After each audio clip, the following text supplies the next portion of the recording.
but with no viewers. Fantastic. I'll refresh Hello. Twitch.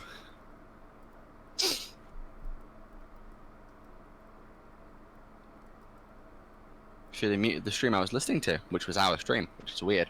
Oh. Hello, beautiful creatures of the interweb, and welcome back to Fluff and Fumble. I don't know if we have any beautiful creatures of the interweb right now, but we shall, hopefully. So, things are a little bit different on the stream. There's Galaxy, there's me, there's James. Say hello, James. Hi. My camera's always Beautiful in to the hide. place. It's just a bit more straight on.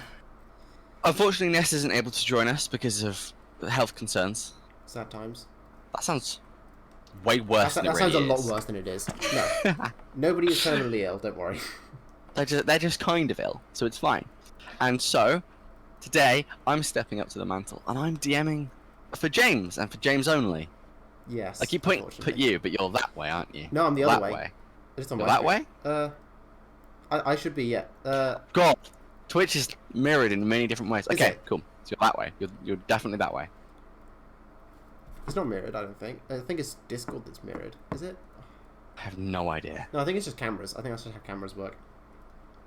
I love how none of us This know is what so we're doing. confusing. We stream for a living. Can you tell? Do we? We stream kind of for a living. Grand I think. total of one VOD, where the first 10 minutes have no audio from me. Doesn't matter. Doesn't matter. So, a little bit of background into what this is. I write my own D&D 5th edition campaigns, which is what we're doing today rather than Monster of the Week.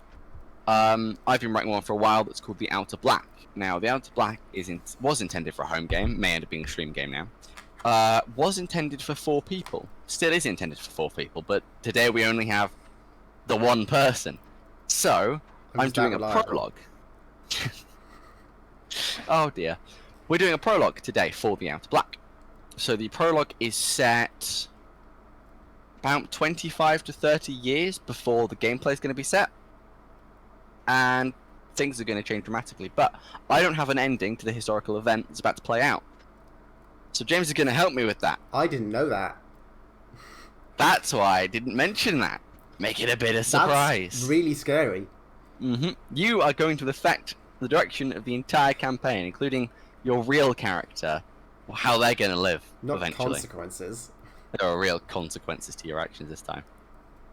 So, James is playing a character that I wrote for him about 20 minutes ago, called Caleb Puff, apparently. Caleb Puff, the Air Ganassi.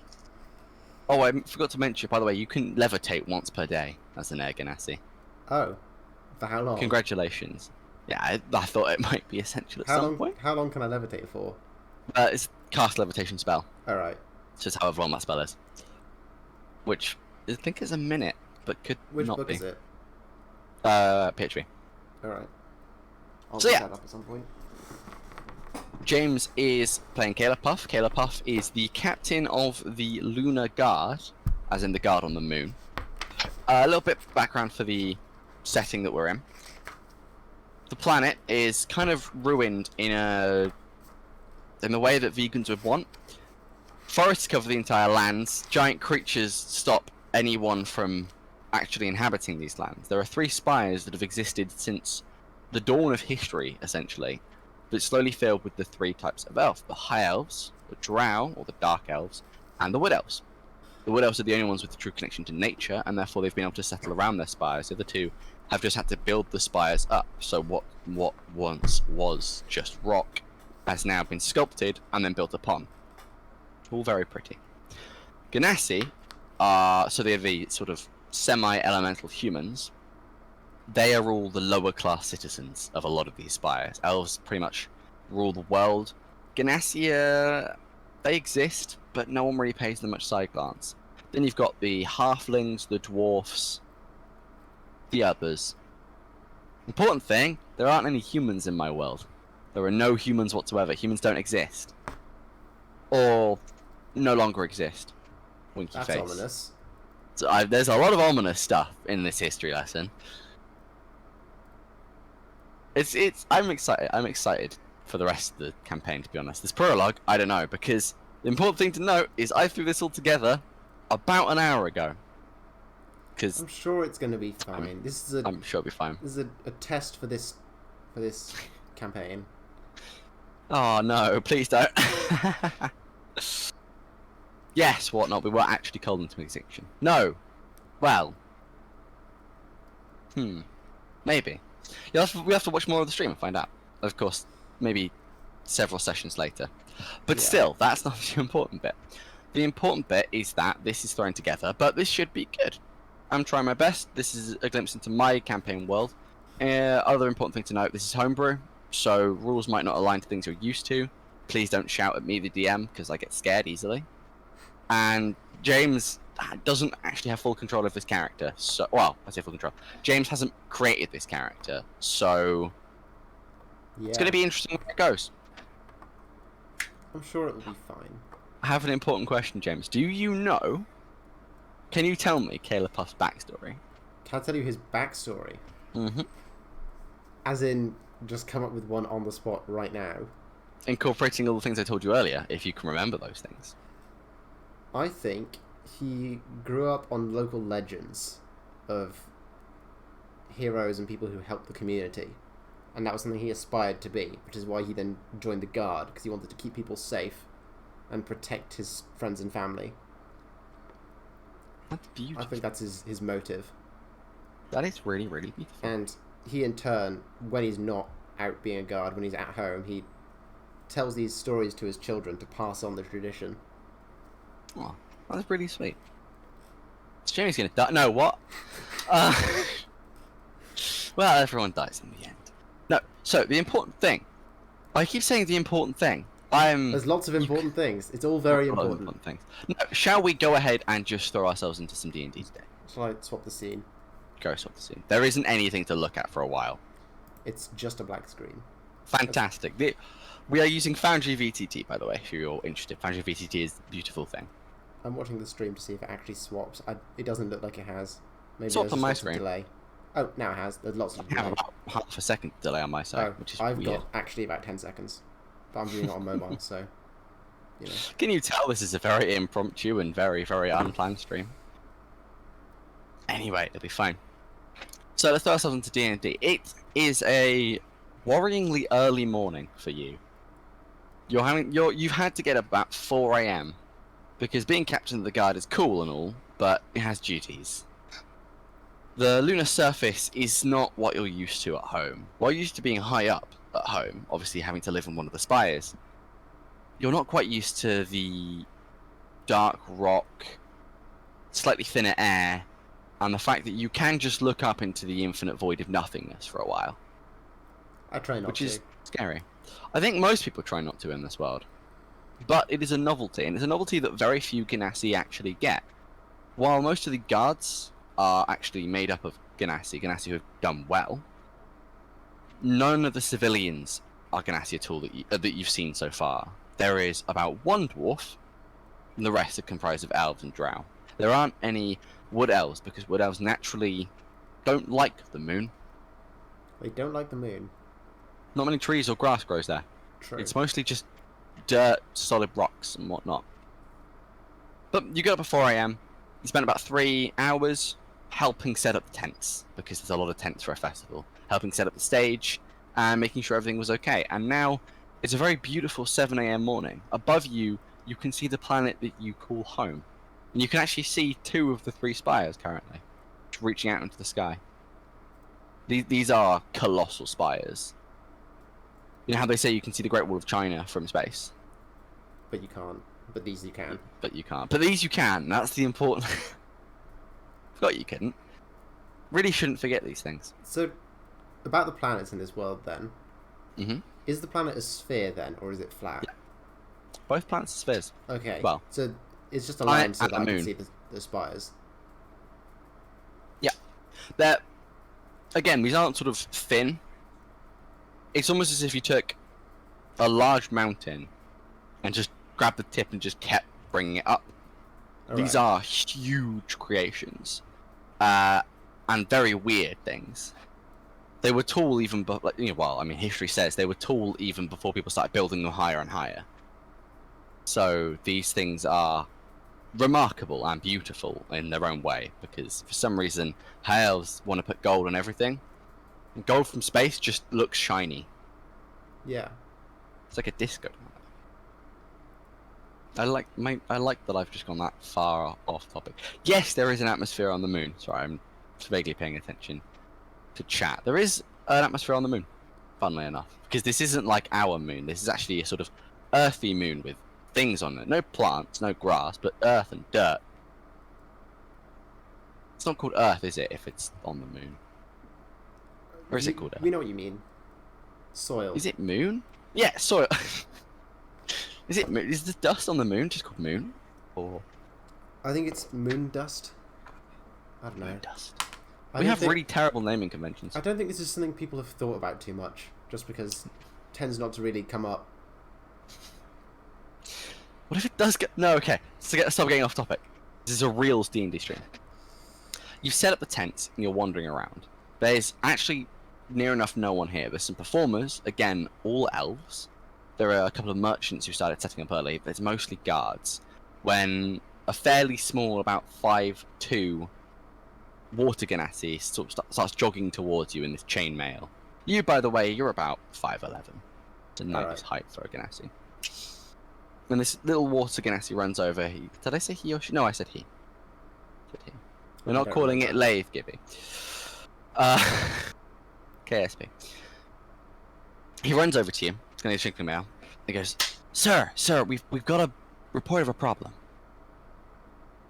What is it? So... Is something wrong? I mean, you said a problem. But it is a problem. If you let me get a word in edgeways, sir. No, sorry. Out with it. Speak, man, speak! It appears that there may be a problem with one of the visitors today.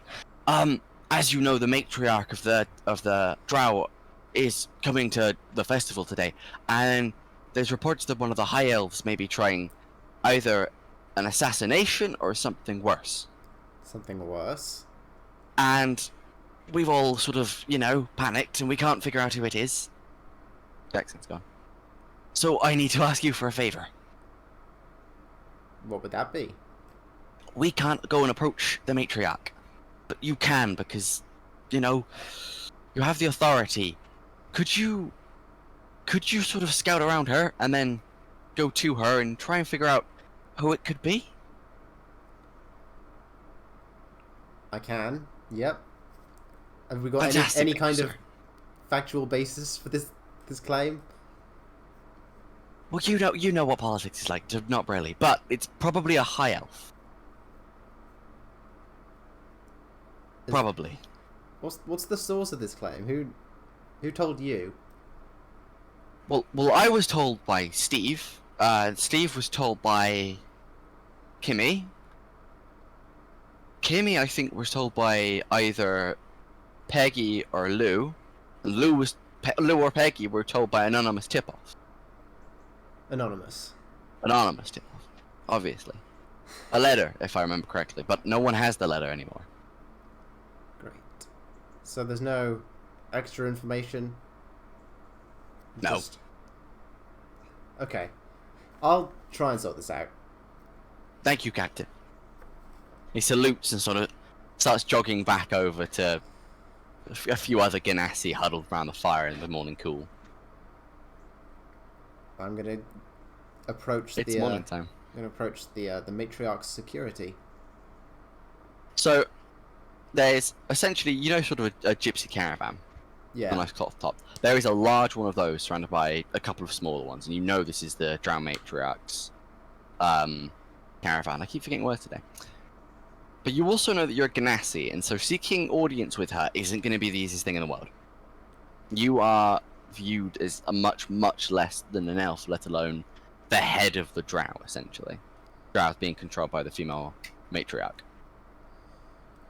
Can I try and talk There are to two the guards security, outside the though? caravan. Okay. Nearest sort of the guards. Cool.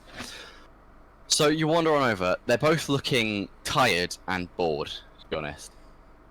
Hi, do you guys have a boss I can talk to? A head security bodyguard? The shorter one looks at you and goes, well, there's the matriarch. And the slightly taller one looks at him angrily and turns to you and says, obviously there's the matriarch. We are the only guard with her for now. The other ones are coming later on one of the other astral skiffs. So if there's Okay. anything you need, you can talk to us. I've got news of a security compromise with regards to the matriarch. I've Of what received sort? a tip off from my guards that there's potentially going to be some kind of attempt on the matriarch's life during the ceremony. That's brave. Indeed. Do you have any other ideas? No additional information other than that it might be a high elf. That would make sense. Huh. We're gonna keep an eye out for you then. Good. It's not one of your kind, is it? I did say a high elf, and Yeah, but you know what your kind can be like sometimes, especially the fiery ones. They can be the only a little Ganassi bit keen. on this moon are part of my guard. There are no others, and you know that. Well, not all of you are trustworthy and. Every single member of my guard team is trustworthy and respectable. All right. Say we believe you. Say we As you find do. this assassin. What are you gonna do with them? Likely imprison them, or, send them off to your court system to do with what you will. And say by the time the festival starts, we haven't figured out who it is. What are you guys doing then? Part of that's your call. I mean, you're tasked with protecting the matriarch. We surely can't do it alone. Then I would lend some of my kind to assist. Well, how about you send some of your kind over in the next hour or so? We'll let them try know what's going on. We don't want your kind really talking to her. And then we'll work out a deal. And if anything happens to her in the meantime, or while you're kind of with her, maybe it's your head on the line. That doesn't seem all that reasonable. I'm not the one who's been tasked with protecting the matriarch. I'm sure the matriarch and her kin will find it acceptable. Whatever you say. Off your pop, friend. And he winks at you. That's And the Captain short to order you. just goes, "Bye. Bye, Captain." I guess I've got to go and grab some of Grins. my boys. So, I mean, the boys are on the sort of behind all of the festival curtains. The caravan is at the entrance. So as you're walking through approaching the center, catches your eye slightly out of the top right corner of your peripheral vision. A tiny little, almost cloud of purple smoke gently begins billowing high up in the sky, maybe 200, 300 feet away. It starts growing slightly, almost rippling out. You can tell there's a center because it's going in, stretching out, and pulling itself back round. I take it that in this world, this isn't a normal thing. Nope. Well, there's nothing that you've ever seen before. As you watch, it grows bigger and bigger until it's about person size, like a person could fit through it. And a large chunk of bent metal in an L shape comes flying out of this thing. It doesn't look like an arrowhead, almost like an explosion happened and something was smashed apart. Flies out of this thing, zooms on the ground, and smashes feet away from you. Still sizzling and burning. And above you in the sky, this purple cloud thing closes in an instant. That was weird. The two other guards that watch this, they see it collide next to you, and they come running over. You two, not a word of this to anyone. This is a matter of security, confidential. Nothing happened here. This happened here? This is evidence. What do we do with this? This is evidence. We'll take it, we'll put it somewhere, deal with it later. This is about man-sized and, hissing hot. Has So any of you got could cook this and severely burn yourself. like a tarpaulin or something that we can, This is the Renaissance era. tarpaulin hasn't been affected. Have you got any canvas? Anything? We could go grab some leather and wrap it up, but it's going to take a team of us to get this up and away. Just... Have you got like a tent we can just stick over it? Yes. The key thing at this point one? is to just hide it for now. One of them runs off, comes back over with like a tiny little tent, puts it down, buttons up the flap on the front. And says, so what, we just leave it here? Yeah. Do you know what it was? No. Why would I know what it was? Huh. I'm not a space person. I don't know these things. Okay, Captain. And they wander off to do their duties again. Wait, you two, come back. I've got a They job run for back. you. Hello, what's up? In about, say, an hour, I need to send some people over to deal with the matriarch, extra security, because of the anonymous tip-off. Oh, that one. Yeah, and Cindy found that. given that you're here, I think it's your lucky day. To what, with the trout? Yeah. That's awesome. Okay, sir. And they both salute you. Thank you. Dismissed. They run off to their little group, and you can hear them starting to going, "Oh my god, we're working with the elves!" Ah, the high levels of excitement. This is almost a career advancement to most Ganassi. I do what I can to help the common man. You're good, Ganassi. So you spent this. After an hour, they run off. There's not more problems with the elves. There's a lot of setup to do. You know, there's a lot of patrolling, making sure things are pinned in correctly, making sure merchants get their stuff to the right places. So a couple hours pass where not all too much happens. I'm assuming you're on the lookout, right, for anything weird. Yeah, I guess part of it is also I want to check out the thing that landed next to me. Just look at it, examine it, whilst there's not too much going on.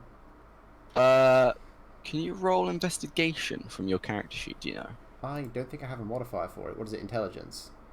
Yeah.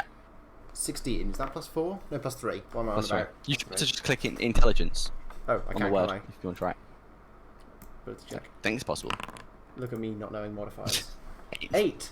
What an incredible roll. How long are you spending, actually? If you've got you've got about 2 hours, you've got things to do. Yeah, I'm assuming this is just between things that I've got to do. I'm taking glances at it and trying to work out what it is. Like the old 5 minutes here and there, yeah. Yeah. So you've not really got enough time to check it out. I think the biggest thing here is you can't spend too much time with your head in a tent, because it doesn't make sense. Yeah. You've got people worrying about what's in there. I'm trying to keep it on the lowdown. That's why I put a tent over it. So you can't spend anywhere near as much time as you really want to figuring out what this is. But in between the glances, this is definitely metal. You know, it's sonorous. It's cooled down now, thankfully.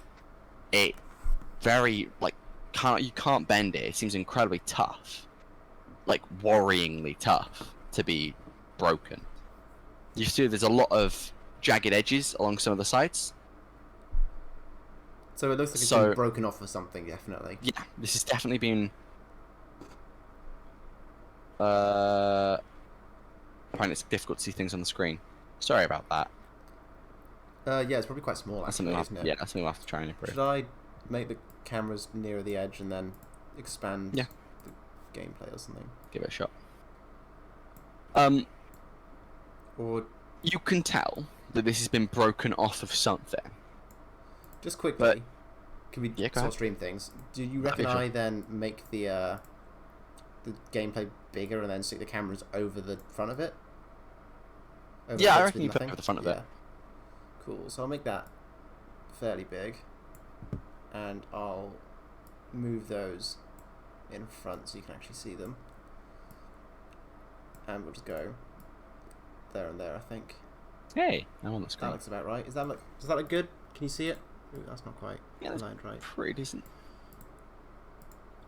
Oh, this is going to annoy me, getting it all aligned right. That should be there. That's about the same height on each of them. It's fantastic. That should hopefully be easier to see. So, you can tell this is broken off of something. You can't tell what, because really it's a bit of folded metal. It looks warped as well. You don't even know if it's folded beforehand, before whatever happened to it. You also cannot tell what metal this is. It's slightly more yellow than brass, but it seems folded in layers similar to steel. And it seems almost gilded along the sides. There are lines of gold and faint lines of almost a gentle green along it. As though someone's painted these on into grooves within the actual bit of metal. It is nothing you've ever seen before, not only in your own experience with metal, but anywhere, really. Alright, I guess I'm going to have to leave that then. You leave it in the tent? Yeah, I mean, the tent is just to stop people from gawking at it. This could be, if this is something big and important and world-changing, potentially. I mean, a portal opened up from space and chucked out a bit of unknown metal. If the public hears about this, it's going to be chaos. I love that. So I think until it's all done, keep it on the lowdown and then hand it off to someone who's higher up. That's fair enough. So you spend some more of the day attending to awkward matters. As you wander around, you notice 3 things. There's one high elf merchant that looks nervous, sort of visibly sweating, constantly checking over their ingredients. They're some kind of alchemist. Constantly measuring out bits, putting them on display, taking them back, measuring them again, and constantly running towards the back of their tent for 30 seconds at a time, running back out the front, spending time out the front. Second, you see one of the high elven guards that's arrived. So there's quite a few of them. There's actually around 30, 40. You would be able to identify this person on sight, you think. And he's just not really with the other guards very often. He'll go over, he'll chatter with them for a bit, and then he'll wander around the festival grounds on his own.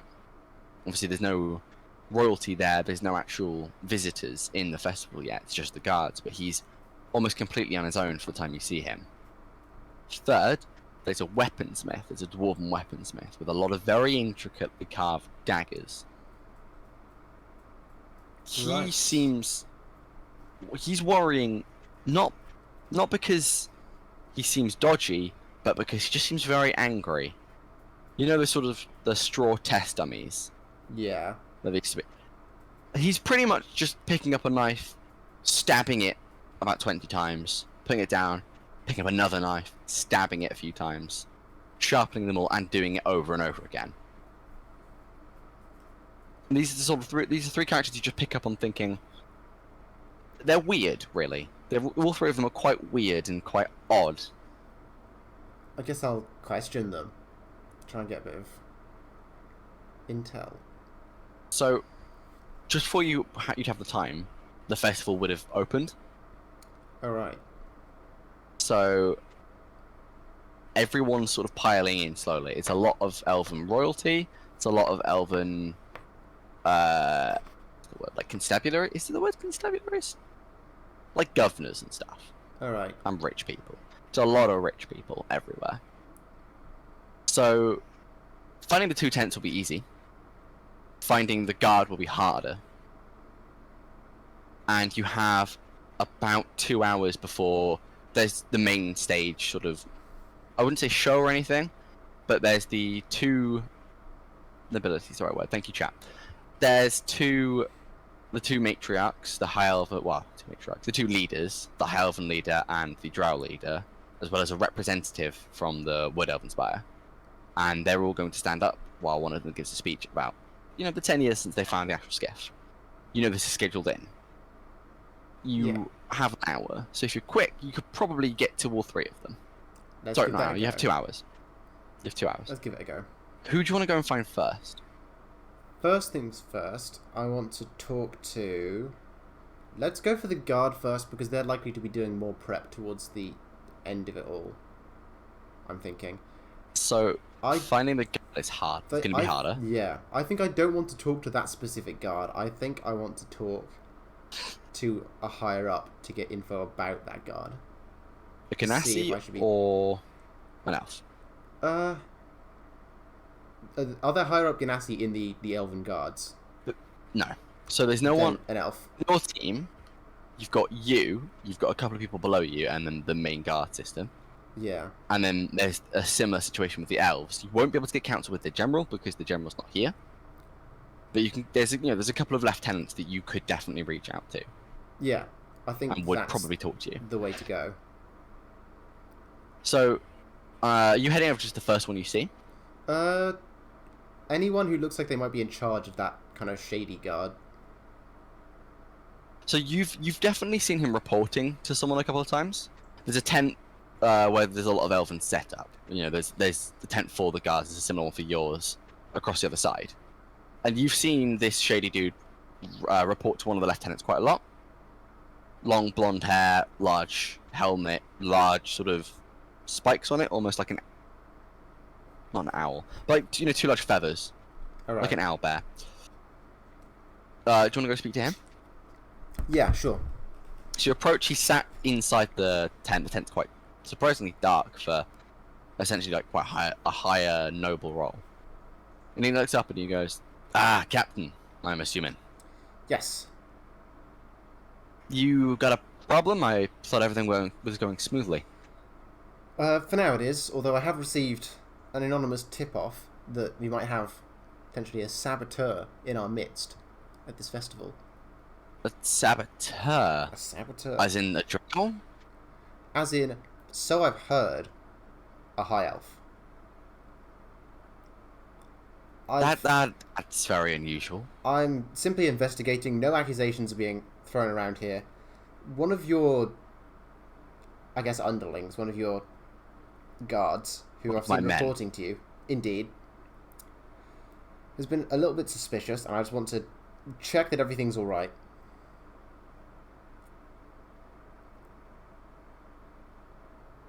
Can you give me a persuasion check? Persuasion. That's just going to be raw charisma, Charisma. Then, isn't it? Yeah. Yikes. Let's see. 5. I think you'll find my men are in tip-top shape. Thank you very much, Captain. They're all doing their jobs perfectly, I believe. Okay. If you say so. Feel free to question any of them, but I'm sure you won't find any problems. It's just one of them's kind of been dipping in and out, going off by themselves. Tell you what, I'll have a talk with my men, and if they can suggest anyone who might have been doing that, I will come and talk to you. Is that a fair arrangement? That seems fair. Thank you. In the meantime, if you need to talk to any of my people, go ahead. Just don't be throwing accusations around. Thank you for your cooperation. You're welcome, Captain. Have a good festival. And I guess I'm going to go and... I think I'll leave that for now. I'll leave that with him.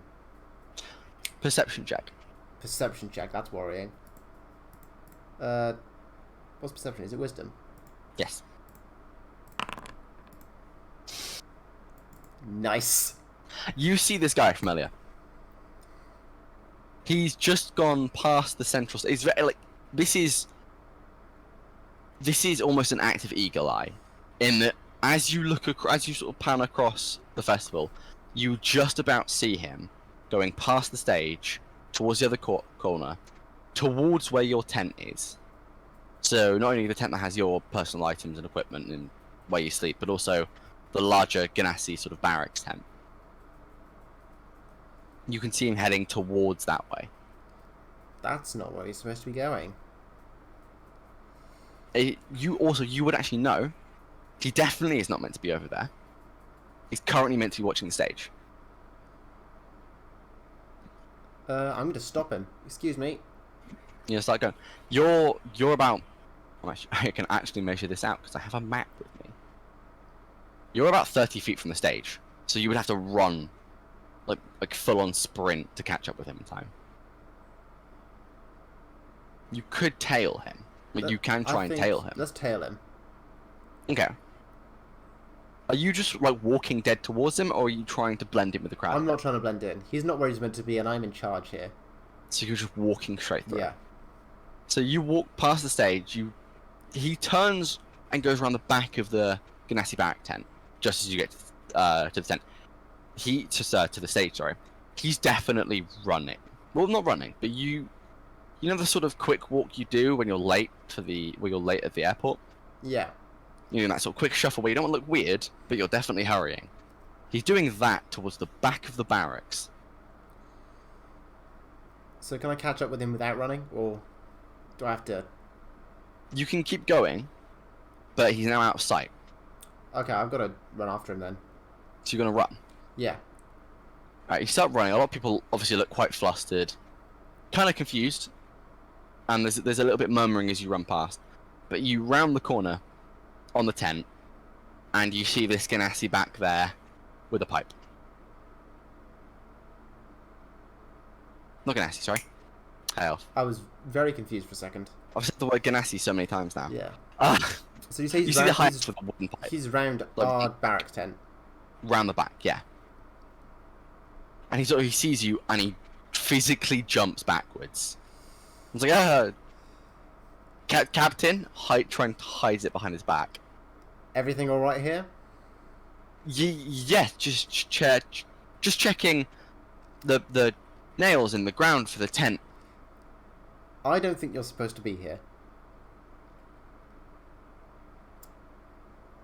Pretty sure I am. I don't think you are. What are you actually doing? Smoking.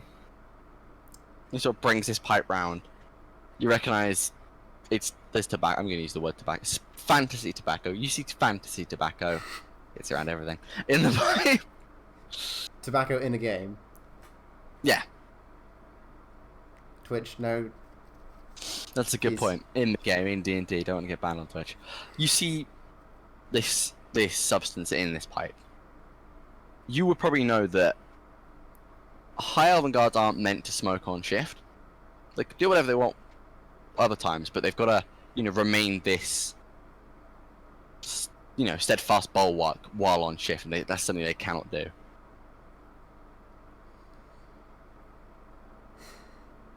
Really? One of the most important events on this godforsaken moon, and you abandon your post to smoke?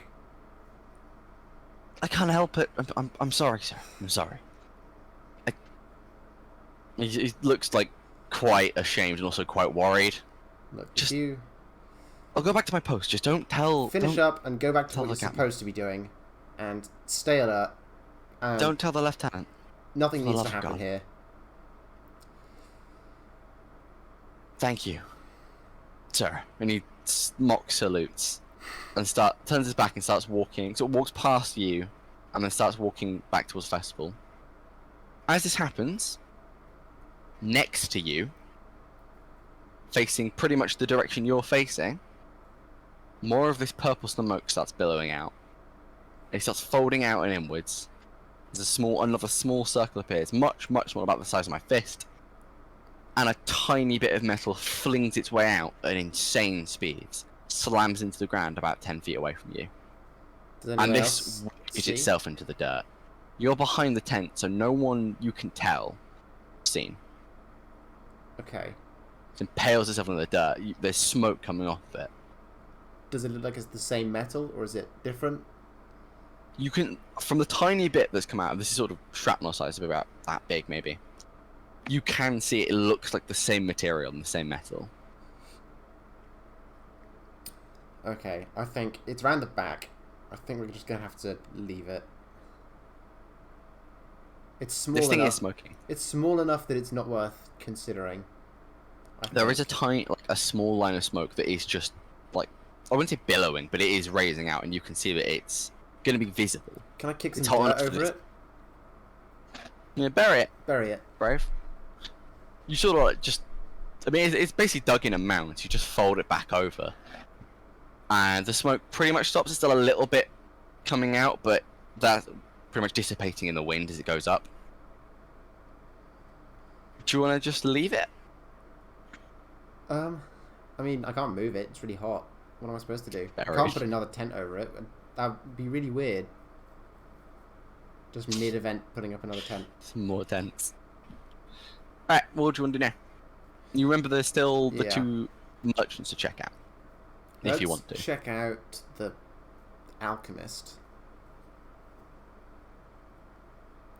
So you walk back from, back behind the barrack tent. As you walk closer, there's quite a tall, about 6, maybe 6'3", 6'4", some elves are very tall. High elf, what looks like a noble woman. She's dressed head to toe in linen. There's gold leaf in her hair. There's gold trimming down the side of her stuff. And she sort of hurries over to you in a looking, the sort of Karen-y mood that you can tell people around. So he goes, "Are you the guard around here?" That I am, the captain of the guard. Good, captain.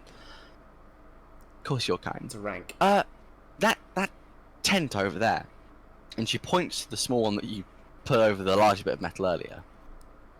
What is that for? We've been told to avoid it. I was told by one of your kind to avoid it. That's confidential and guard business. She looks at you for a moment. Fine. When's this speech happening? I'm bored. When is it happening? You think you've got maybe an hour? About an hour. Thank you. I'm going to have to say though, quickly. What? If you do go inside of that tent, you will be arrested. Just a warning. She snarls at you. And then, she looks mad that you're talking this way to her. And then she walks back off. You can see she's joined a small posse of other rich noble ladies. And they all look over at you, sort of just look with disgust at you and then walk away. High elves aren't nice to your kind. I'm sorry. Yeah, seemingly not. Liked. Gnassies aren't very liked. She's gonna be even madder from that jail cell. Do you want to head towards the Alchemist then? Oh, go on. Quickly, I think I need to deal with that. The tent. There must be some. Right. How big is the lump of metal? Is it big? Imagine a carb on it. Yeah. It's that, but it's been bent into an almost L shape. So it's not huge, but it's maybe slightly longer than a carb on it. So it'll probably take maybe 3 people to lift it all up out of the ground. There's not much I can do about that, is there? You could literally get them to hold the tent over it. Yeah, That's a possibility. Ooh, I've got a sneaky plan. A sneaky plan. Okay. Do I know the names of any famous sculptors? You're really putting my fancy name generator to the test here, aren't you? You don't have to tell me what they are, just would I know? I think you would know, you know a couple of high elf ones, you definitely know at least one gnome one. Gnomes are really big known for their sculptures and stuff. Alright, I'm going to make a sign. A sign to put inside of the tent, not outside, inside of the tent, that labels it as a new sculpture that we're having installed. That was not yet ready in time for the festival, that is just in there for safekeeping to be unveiled at some point in the future. And you go into the barracks. It's very valuable and expensive, trust me. You go into the barracks and spend 10 minutes with an ink pot and a small brush painting on this little sign. Carry it over to the tent, smack it into the ground, inside the tent. Inside the tent. And then leave the tent alone. Yeah, and close the tent. There's quite a short, sort of 5'6", short for high elf, man, very elderly noble, sort of going, "Excuse me, sir, what are you doing?" Police business. Well, that sign said something about a sculpture. But by a good friend of mine. Not ready to be unveiled yet. Could I have a look at the beginnings of it? No, it's gonna be opened in about a week. You can come back then. Friend, I'll pay for the experience. I'm afraid that's not for me to decide. It's not. It's not. And lowers his voice. I'll give you about 50 gold pieces. I can't accept bribes. 100? I still can't accept bribes. Ah, to hell with it then. That's what he walks away muttering. You've offended a lot of high elves today. Yeah, they should stop trying to commit crimes. Alright, so what's the plan now? What do you want to do? Now I'm going to go talk to the alchemist. Now I've dealt with that. So as you approach the alchemist, there's maybe 3 or 4 other people in front of the stool, sort of lined up just before you. Actually, there's one of your guardsmen there. A fire ganassi, very, very big hair. Almost, imagine an afro, except it's on fire. It's really, That's really hard to imagine. Imagine just a lot of fire on someone's head, because fire ganassi have fire for hair. There's also 2 drow nobles and a high elf noble. They're all just sort of browsing what's there. And the guy behind it, now you take a look at him, he looks very weird. He has sort of sunken eyes, very gaunt face, especially for a high elf. His skin is closer to grey than it is to the sort of normal corn or golden that a lot of high elves are. Definitely unhealthy. Lots and lots of hair, kind of like mine. Very scraggly, very dirty, like very badly kept. Covered in wrinkles, but still looks quite young. And he's just darting about on the shop. It's like, there's these spider pods. They're actually from the forests, and you can use them to poison literally anyone. But also they can make a fantastic cure for disease. He pulls one down, and he starts pulverizing it in a mortar and pestle. And he goes, "Try that." And he dabs a bit on like his finger and smears it onto one of the lady's foreheads. And she looks confused for a moment, and then she goes, "Oh, that feels amazing." He goes, "Yes, it's an excellent stimulant, if ground properly." And he takes a worried look into the bowl. That was ground properly. And then hides it under the counter. What do you want to do? He's still sort of doing all sorts of demonstrations around the tent of loads of different things. This is good for cooking. This is good for eggs. What kinds of things are you making here? He turns to you. Oh, Captain, I'm showing people the wonders of the ingredients that I've collected. Would you like anything? Can I offer you anything? I'm fine for the minute. Are you sure? And he grabs this weird twig. The bark itself is green, like a deep forest green, almost the colour of the normal leaves we'd find on an oak. And it has small red indents all along it. And he snaps it apart. It's a very bendy wood. You can see it. It does the weird splintering pattern when you get really bendy wood, like you. Yeah. Smell this, and he sort of pushes it under your nostrils. Please go ahead. I guess I smell it. It smells awesome. It smells like freshly cooked bread. It's weird. You gain 3 temp hit points. Cool. I guess can you even add those? No. No, you literally can't. Just write them down somewhere. Can I just change it to 13 out of 10? Can I do that? Yeah, change it to 13 out of 10. Foundry get mad. I think that's fine. Okay, I think it because it's a custom sheet. And he goes, "This is collected from a very rare bush that you can barely find. It's near the wood house, the wood house spire. I don't know what it's called. I call it bendy wood, or breadwood. You don't know what it's called? It's not been classified. My stuff is for the elite before it's been rigorously tested and becomes cheap." He runs off to the 2 drow ladies and starts showing all these different ingredients, or keeping an ear out to what you're saying. I'm thinking about what to ask him next. How do you expose a poisoner? I mean, how do you expose a potential not poisoner? Are you sure this isn't dangerous, untested ingredients and potions and the like? At that question, he stops. Like, completely still for a minute. He's turned away from you, he slightly hunches. And he's sort of resumed his weird speed and movement. Some of it obviously can be dangerous if not used properly, but I've done rigorous testing. There is no way that anything here, prepared by myself, could be in any way dangerous. Unless it was necessary for it to become dangerous.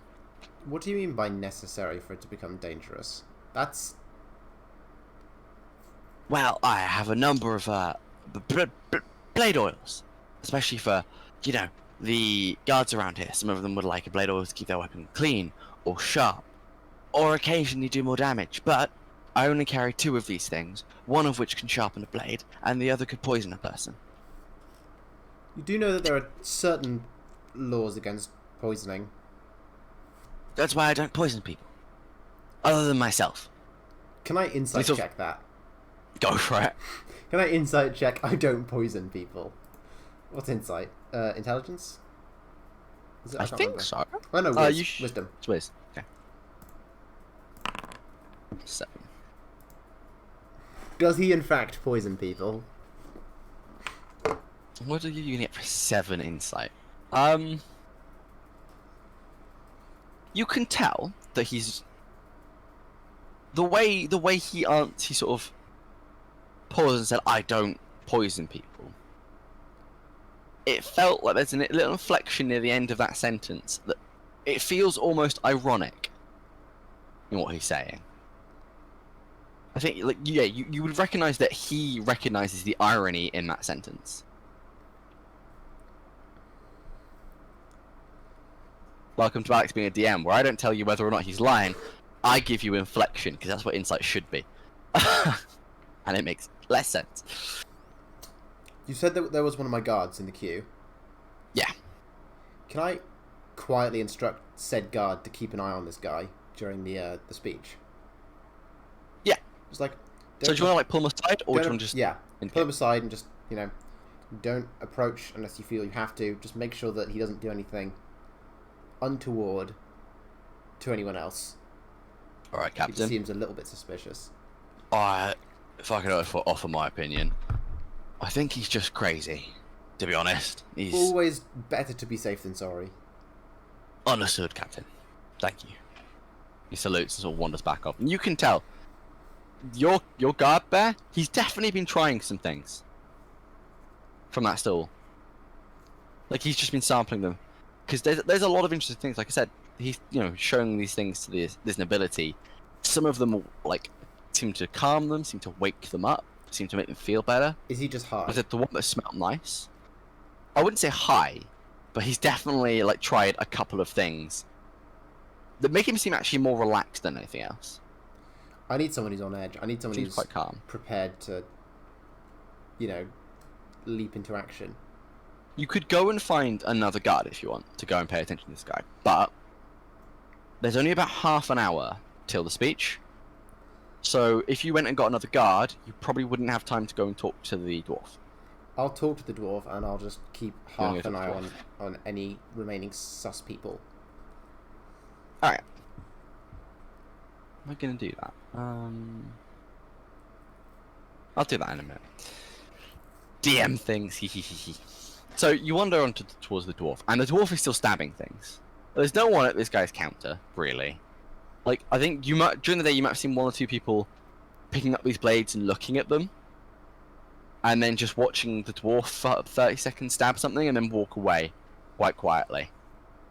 Because he's literally the whole time he hasn't stopped stabbing this test dummy. Is it there is sweat glistening this guy's angry brow. Stabbing, or is it very angry stabbing? You all right there? Turns around and looks at you, just glares at you. I mean, he's much shorter than he's probably about 1.5 foot shorter than you. So he glares up.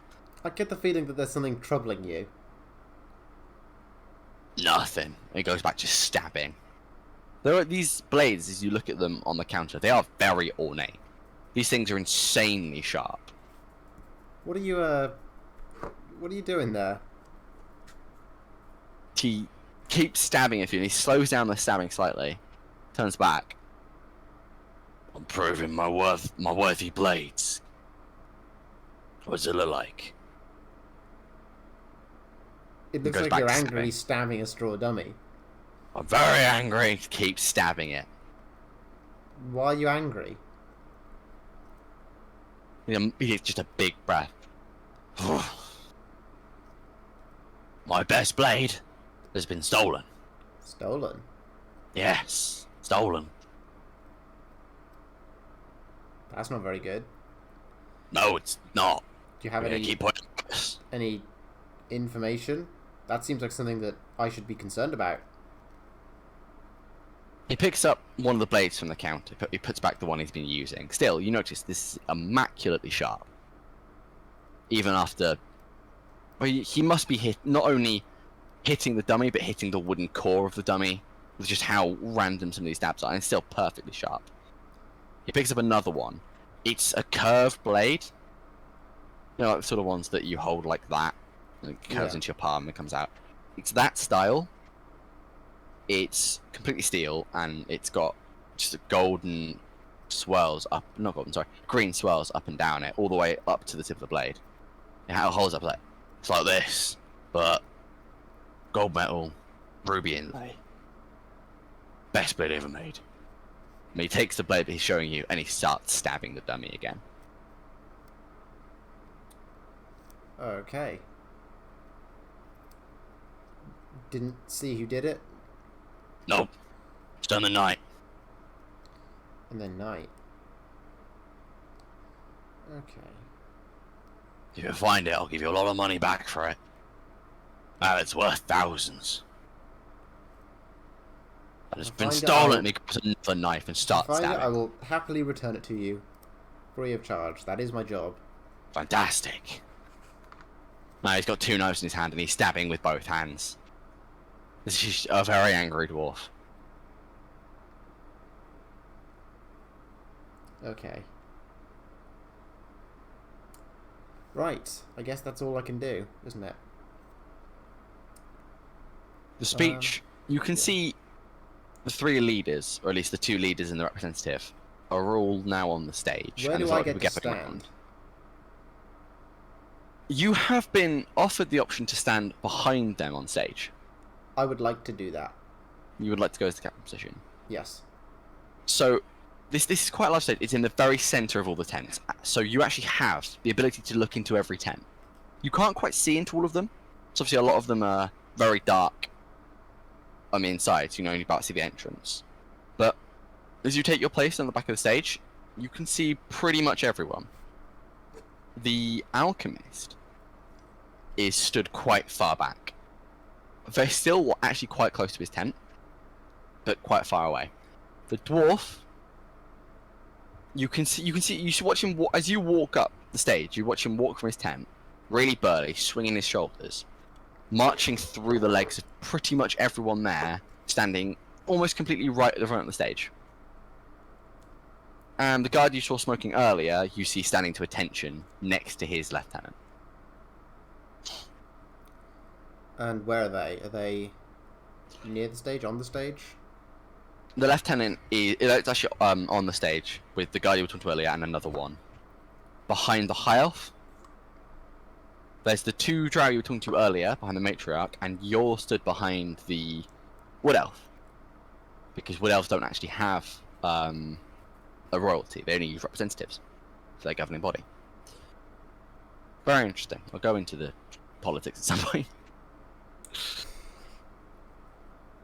And you know, there's a lot of bustle. You can tell that there's probably been like 10 minutes of setup, because these things always take a little bit of time. As you're sort of scanning around, you see in the sky, again quite high, almost as high as the first one, another of these billowing clouds of smoke start folding open in a large circle. And this thing is growing bigger and bigger. It gets again to about the size of a person, and another large lump of metal swings out. This time, actually careening off on an upward trajectory away from the moon, and just soaring out. And there's loads of people now going, what's that? Like pointing, and there's a fair bit of panic in the crowd. Fireworks. Firework. Don't worry about it. Are you saying fireworks? Yes. Are you saying it, or are you like shouting it? Because it is the crowd that's kind of concerned. Yeah. We need some kind of cover-up, and I can't say weather balloon, can I? You yell, "Oh, it's fireworks," and everyone's like, "There's fireworks?" They're gnomish. The mix of gnomish. Most people go. Like a lot of the merchants go. The royalty. Some of the royalty's still on edge, and you can see a couple of them. You know, they're grasping at brooches or small coin purse. Well, fairly large, sizable coin purses. Almost out of some like intrinsic panic of wealth. You know, they're still kind of worried, but it doesn't seem like there are going to be many problems. Everyone sort of mostly calms down, all the murmuring dies down. The smoke disappeared, right? Yeah. Okay. As soon as the thing was through, it folded on itself and just Was vanished. it a big thing? It was zooming, like it was insanely fast. You saw it. It looked about the size of the one earlier, but it looked more like it was completely flat this time, and it had a cut out of it. It didn't look jagged earlier. It looked kind of like a door frame, as if you got the top right-hand corner of a door frame and most of the wall it was from. Alright. And was it headed towards the planet? No, this is just headed into space. off into the black. Yeah. Not to worry about it then. So the sun it's fairly high now. It's probably about 11 o'clock. You can see a lot of people walking around offering drinks. There's a lot of people with drinks. There's a few people who have probably had too much to drink already. This is a celebration for the rich about possibly one of the coolest rich achievements ever created. And you watch everyone settle down, and you watch the drow matriarch who's in the middle stretch her arms out like this, you know, just out in the welcome position. It's fantastic to see you all here. High elves and drow alike. Ganassi too. On edge. I'm ready to go. Is there anyone you're focusing on? I'm most suspicious of the dwarf, I think. Just because he's nearer the stage, and the guard has other guards around him, so unless it's some mass conspiracy, and they're going to start a war, which it could be, but if it's that, then I can't do much, because then she's just going to get mobbed. So if it's one person, it's going to be the dwarf. From what you know about elven politics, because you probably would know this, the three elven families are always on edge. They're very on edge because they're all vying for some kind of power all the time. But surely they're not going to openly attack the head of. And if they are, what can I do? Run. Yeah. So she sort of carries on with her speech. It's fantastic to see everyone united under the greatest achievement we've ever had. She indicates her hand towards near the entrance, just past the caravans. You now see the three sky skiffs. There are only actually three in the entire planet, and they're all three of them lined up beautifully. She indicates them and goes, "The sky skiff. What allows us all to live up here lavishly and in wonder. Aren't they beautiful?" And she starts going on a tirade, you know, about the history and how fantastic the archaeologists were, and how well the high elves worked to put it all together, and the drow worked to fund it, and how beautifully the wood elves reconstructed the original design. No mention of anyone else, it's just the elves. And as she speaks, a large shade moves in. Like a huge shade moves in. And so it works from behind her. So actually you don't quite notice it until maybe it's about a foot back. Because I'm assuming you'd be glancing around occasionally. Yeah. It's about 10 feet back, actually, let's say. You see this thing moving, like it's very slow. But there's a huge shade that doesn't make sense. There's a shadow. Yeah, can I look around for its source? Which way are you looking? Because there aren't clouds on the moon. You know there aren't clouds. There's a big shade, though. Is there something above? Is there... You look up, and there's actually nothing. You can see the sun. You're actually looking dead at the sun. But almost as if you were looking at it through sunglasses. You know the way that the large... Yeah. around it shrinks, and the colours... It looks like that, but there's nothing between you and the sun. But it's a shade that's moving. It's not the whole place getting dimmer. It's the whole place getting dimmer. As if it's as if a huge cloud is rolling in. Oh, so okay, So it's all slowly being covered. but it's coming from a direction rather than just all at once. It's coming from behind you. Can I look behind? Is there anything behind the stage that I can see? There's nothing. No. There's nothing obscuring any kind of light. As it waves over people, yeah, it takes a good 30 seconds, 40 seconds as everyone's enthralled with what the matron's saying, but after a bit, a few people start looking around and noticing things. You know, noticing the fact that it's darker when it doesn't make sense to be darker. And as you're looking around, you see another one of these large, billowing, purple, smoke, what you assume now to be portals, open up, and another bit of debris flies through. And then another portal opens up. And all these things, they're all flying off at random angles. There's now 2, 3 in the sky, 5 in the sky. There are 2 large bits of debris that are landed just behind you, behind the stage, and smash into the ground. A lot of it going out, off into the sky. Then 2 large, more portals start opening up in the same billowing smoke, but red this time. As balls of fire come down. One hits the guards' barracks of the Ganassi. One hits one of the large tents. And then all of it stops for a second. People are panicking, there's cries. The dwarf at the front of the stage is riled up. He's drawn 2 daggers. The alchemist has run back into his tent. There are some people running for tents. There are some people who are just stood in confusion.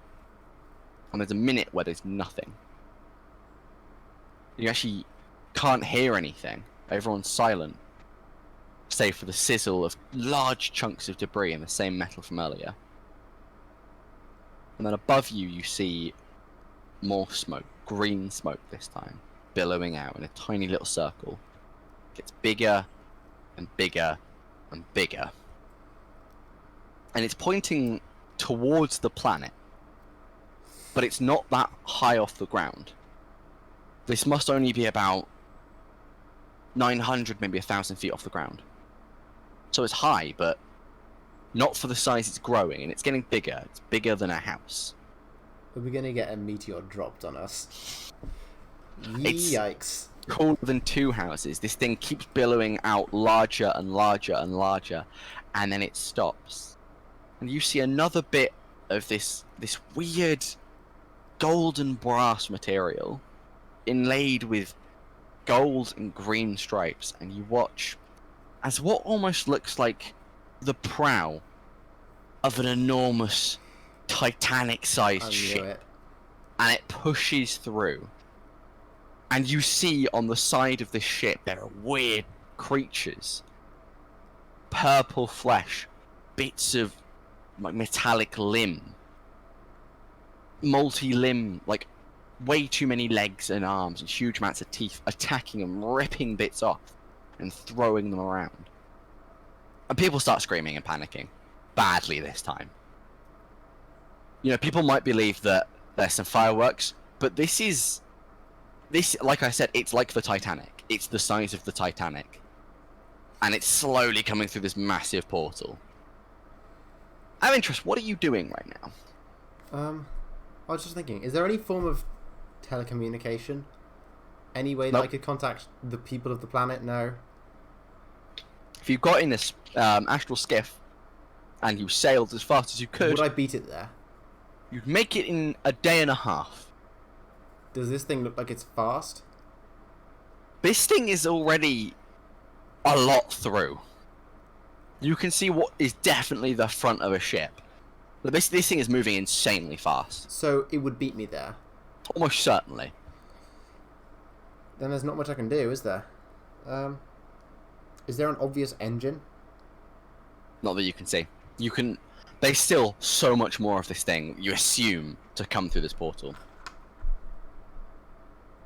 And you start seeing strange things sort of hanging off the top of the ship.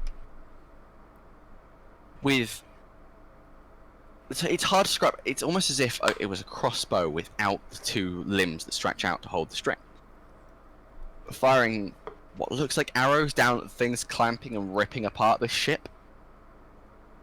And you see creatures that look like they're made of leaves, and up there's one thing it's as if someone cut an elf in two, and stuck it on the torso of a horse.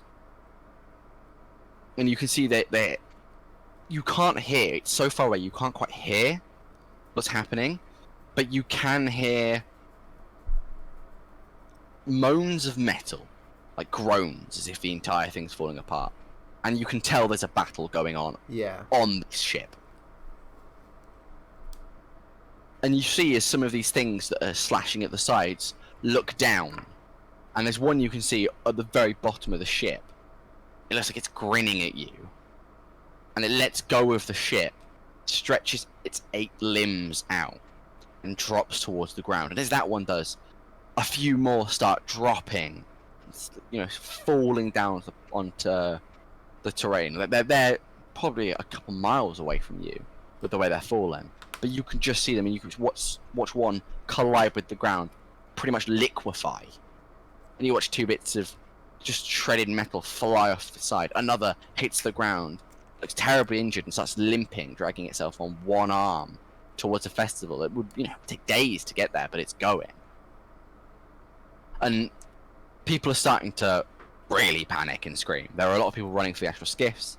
There are a lot of the merchants are running towards their tents to collect their stuff in a panic.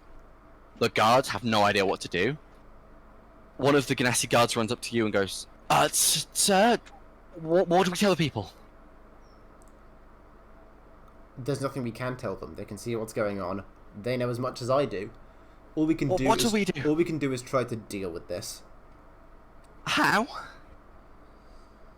We take a skiff and we go up there. That's brave. That's what being a guard's all about. It's about being brave. Are you going to start running towards the skiff? I'm going to take a couple of my boys and let's go. So you start running towards the skiff. I'm just making a couple of modifications. You start running towards the skiffs. And as you run, are you keeping an eye on the portal, or are you just dead-eye running towards the skiff? I've got to get there. So you're just barreling towards the nearest one. I think so. And you get ready to jump on board. Any of them that's clear. I don't want to take civilians with me. That would not be good. You're into the closest one without any. Well, no one's actually made it to a skiff yet. You guys are the fastest. These are nobles panicking around, whereas you guys have a goal. And as you start getting ready to climb it, one of the Ganassi with you, a water Ganassi, just sort of goes, "Sir," and just points up at the portal. I look up at the portal. Through this large billowing cloud of smoke, it's stopped growing now that it's large enough to fit the ship through. You see this huge black hand, 6 fingers, so 5 up here and a thumb, stretch across. You see the hand get halfway through the portal, grab onto the ship. This thing's able to grab around the ship and begin pulling it back. And you see the ship start to move back into the portal. And then you hear a huge crack like thunder as it snaps in half. And you see, well, I'm not even in half, it snaps as if a third is through the portal and 2/3 are going back into the portal. And you see it being dragged through.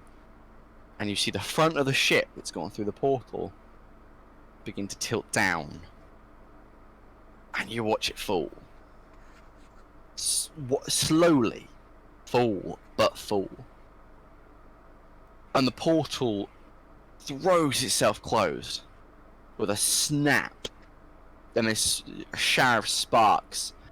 And a massive shower of leaves from the sky fall down. And just as the portal snaps shut, just as the final bit is closing up in the very center, you see something throw itself through. Purple and grey with a white mane, covered in chunks of metal, and it's soaring towards the center stage.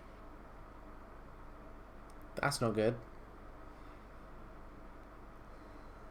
You've got about 6 seconds I am prepped to dive tackle Mr. President, the matriarch. The matriarch is actually near the skiffs with you. Oh, right. The leaders have gotten onto one of the skiffs. Who's on the stage, then? Is anyone on the stage? No one's on the stage, but there's still a lot of civilians around the stage. There's merchants and there's nobles. And there's guards, like, running around and trying to do something. There's not much more that I can do for them. What can I even do? I guess I'm going to have to take one of the skiffs and go and see what's going on the bit of broken ship. Because that thing's going to crash eventually. This thing's beginning to fall fast. And if there's anything we can do to prevent that. You see this large creature land on the stage as you're getting onto this skiff. And it takes you in it. You have never piloted one of these before. So you're actually not entirely sure how to start it up at first. There are a couple more people fighting onto the skiff with you, assuming that you're going to save them. And one of you identify one of these people as a wayfinder of sorts. Begins the incantation to start up the actual skiff. And as you're watching him just like frantically yell these incantations. Sorry, I'm just moving things around. Frantically yelling these incantations and just hoping that someone is going to do something about saving everyone. You see this creature hit the stage. None of it breaking apart somehow, but it looking incredibly wounded and in pain, and parts of it burnt away. This white mane still absolutely fine. It stands up and it looks around the people that are running around the stage, and it just begins laughing. I'm gonna have to get off the thing. I was gonna deal with the ship, but this is immediate. How big is this creature? This is large. This is about 10 foot tall and about 3 foot wide. Humanoid? It looks humanoid, but it's incredibly muscular with tight purple skin and 2 pairs of arms. Huge talons and almost, the way a dog's snout, it's not a snout, but still, a dog's snout goes forward like that. Yeah. That, but made entirely of teeth. Oh. What you're dealing with, you've never seen before.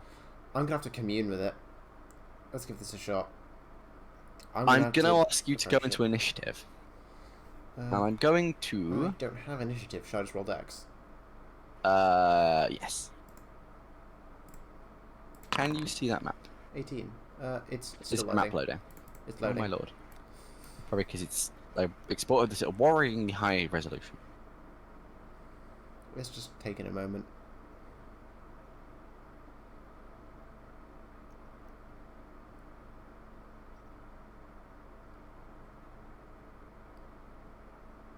You get it? I don't own a token, but other than that, it should be fine. Oh dear, that's a thing, isn't it? What time is it? Alright, let's see if I can... Do you not own a token?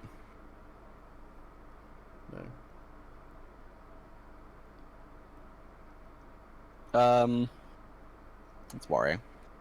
Link active data.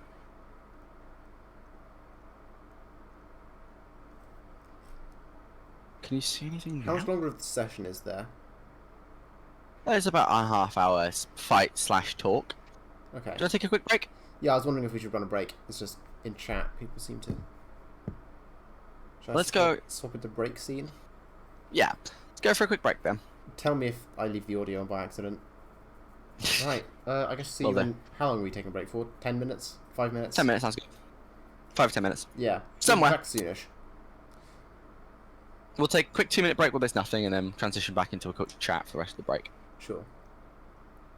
Right.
Right, we should be back. Yeah, we're back. Hello. Take a quick break. Gonna have a couple more minutes while I sort some GME things out. Hope everyone out there is enjoying the stream today. Don't know how many people are out there, but thank you very much for everyone who's watching. Hope you're all enjoying a bit of D&D 5th edition. Don't forget to share the stream with your friends and family. Honestly, a share and a follow Do that thing. means a lot to us, and it means that we can just keep doing this, way more often, all the time. Hopefully you enjoy it. Whenever Also, we people get show high up. production quality. People showing up is a good thing for us. Oh, the name of this thing. I'm so excited to show it on stream.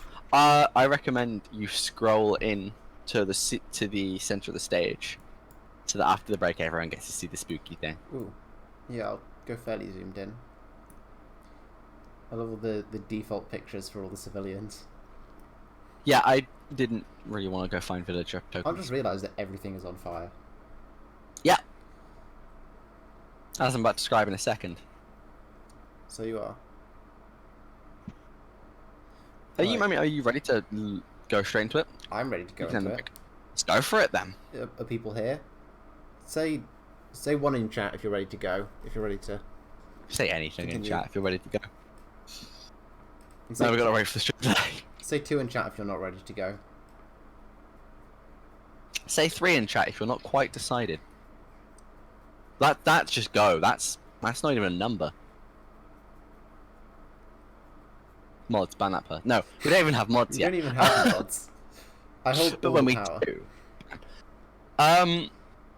I reckon we just jump back into it. Why not? Yeah, people can catch up. People can watch the VOD. Yeah, I'm sure everyone's get up. You ready? Oh, I kind of want to see the transition on my own stream now. Let's swap the scene. As you can see before you, something terrifying is in the center.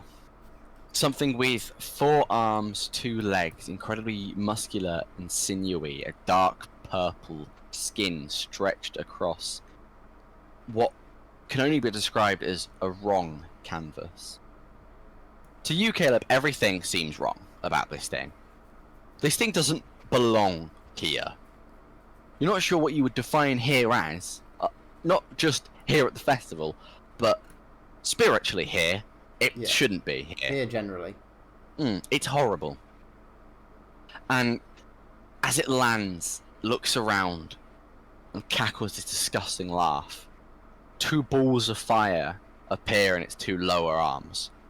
And it flings its lower arms out, and a ring of fire throws outwards across the entire festival, catching the tents on fire, random barrels, plants, everything alight. And the people who are around it? The people are okay. They actually went over their heads. Okay. But they're panicking. As you can see, they're actually quite a distance from the actual skiffs. All 3 skiffs are ready to go. Ready to evacuate.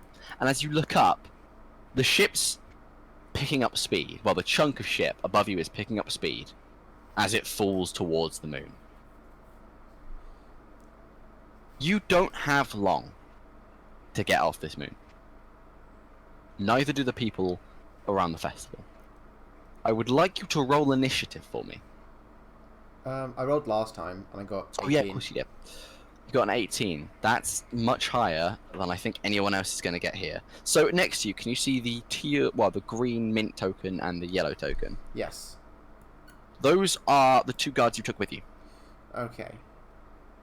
So I'm just rolling initiative for them. I need to make a decision here. Do I try and deal with this and salvage the moon, or do I just get as many people off as I can? What would Caleb do? That's the important question here. What would he do?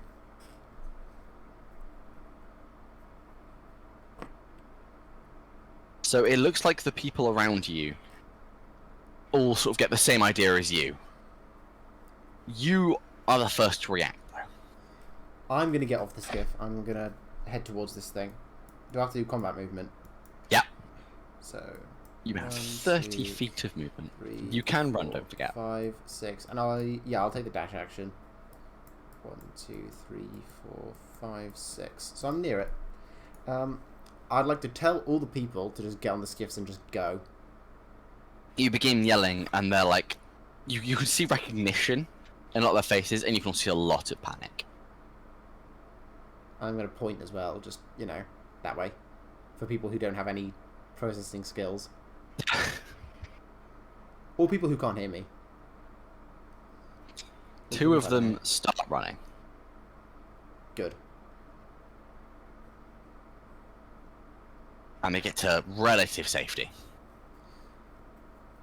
And then the thing in front of you looks down at you.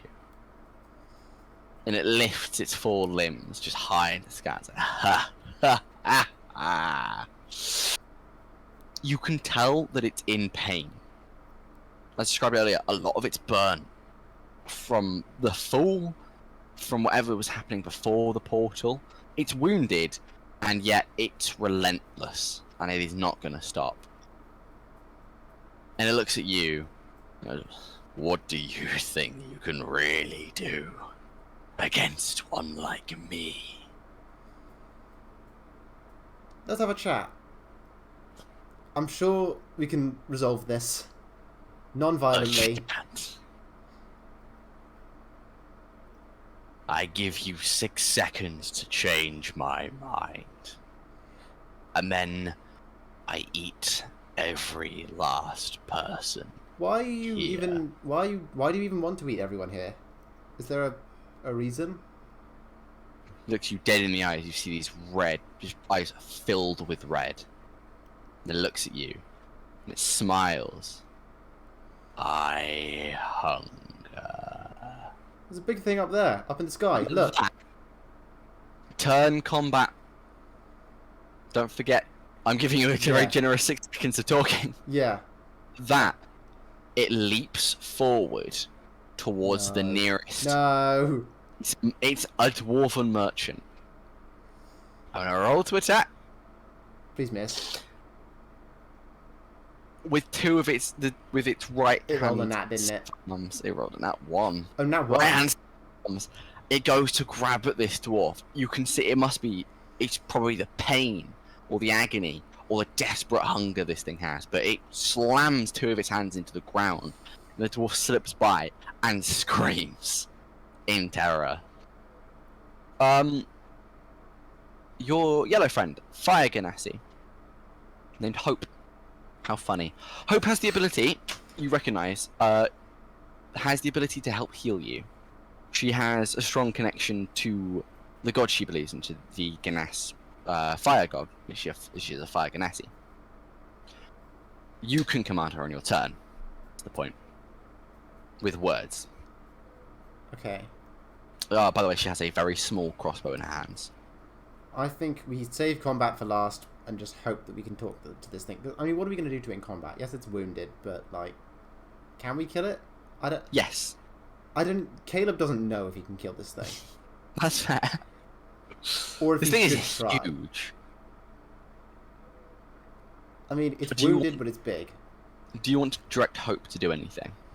Let's get Hope nearer to us, shall we? I don't think you can control her. I can't move her. Do you want her to just run? Yeah. Are you telling her to run to you? Yeah, just get her to come over. Just some She assistance. runs up, and, like, feet skid into the dirt. She looks at you. What are we doing? Our job. We are here to protect these people, and if it means facing down this thing, then so be it. Fair enough. Next, you've also got Smith, the other Ganas with you, Mortar Ganas. Same deal. Carries a large longbow, so it would actually have the Yeah, range actually, to probably hit has to from do that. here. Let's keep Smith back. I still don't necessarily want to attack it just yet. Do you want Smith to I'm move gonna, like half? I'm going to tell or just Smith to get skip? ready, though. I want Smith to be prepped. If something goes wrong... I mean, He steps more down wrong. from the skiff and moves towards you slightly, notches an arrow, just looks over at you and says, "We'll fire when ready, Captain." You again. Right, we've got to What's talk to the this thing. Look, you're injured. We're desperate. There's a big thing up there. If you want to eat, then why not choose that? Why us? He looks up at the falling ship. And he goes, I may be a demon, but I'm not a fool, mortal. That ship is going to crash in about 20 seconds. I don't know if I'm going to survive that. So in this time, I'm going to eat. Can't you do anything about the ship? It's not a ship I care to save. I mean, to move it away from here so that we don't all die. He holds up all four of his arms in like mock attempt to push it up. Goes, you think I'm going to hold up that with these? You're more of a fool than I thought. You gonna do anything? That's as much talk time as you're gonna get. Does he look like he's got anywhere near enough strength? No. Okay. We're talking like someone as big as maybe Andre the Giant, slightly taller, holding up a section of the Titanic. He could be some weird alien. He probably is some weird alien. Even then, it's going to be a sort of fly meets fly swatter situation. Let's get it. Let's get this thing. I'm going to make an attack. You should be able to actually put your sheet and see what you have to attack. I want to move in. Let's kill this thing. You should have a short sword in your inventory, and you should also have some spells. Yeah, I've got a long sword and I've got some spells. How much damage is Guiding Bolt again? Click on it. It should tell you. Actually, this thing's injured. Right? Mm-hmm. Can I tell how injured?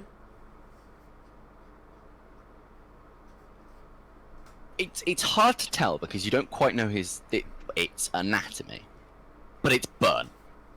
On its left-hand side, you can see this just like taut purple skin.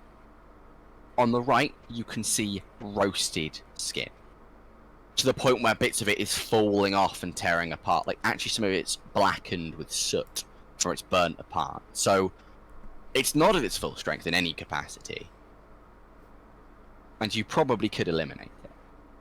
The other thing is it does seem to be very hungry and very fast. Even if it's not going to hit you as hard, it's a lot faster than you are. Okay. I don't really know why I moved towards it. That wasn't necessarily the best choice. By the way, you have 3 spell slots if you can't see in the spell sheet. Yeah, I can see.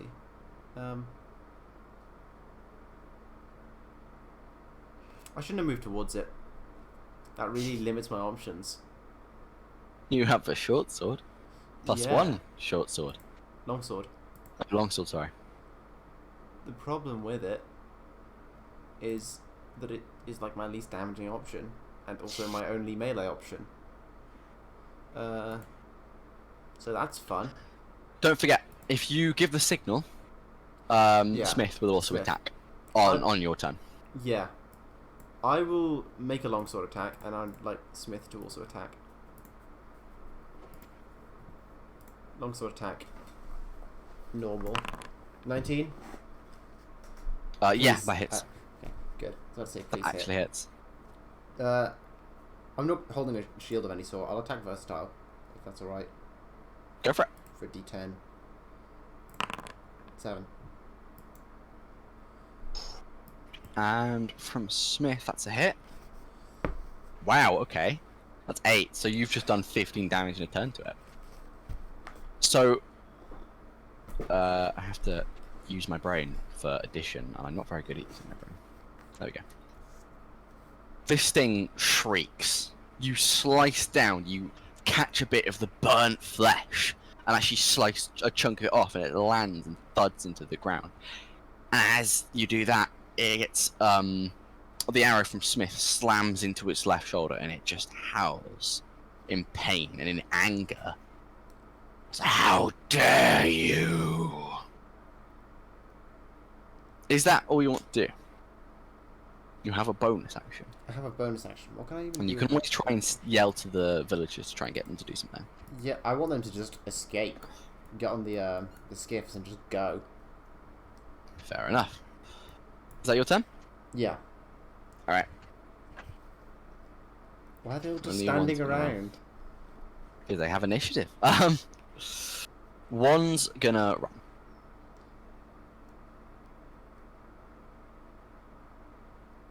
They are not fast people. They are not going to get out of here very quickly. If you want all of them to escape, you're going to have to buy time. How can I even do that? I'm trying to You're think. going to have to find a way. I'm trying to think what my best method is. Hold on.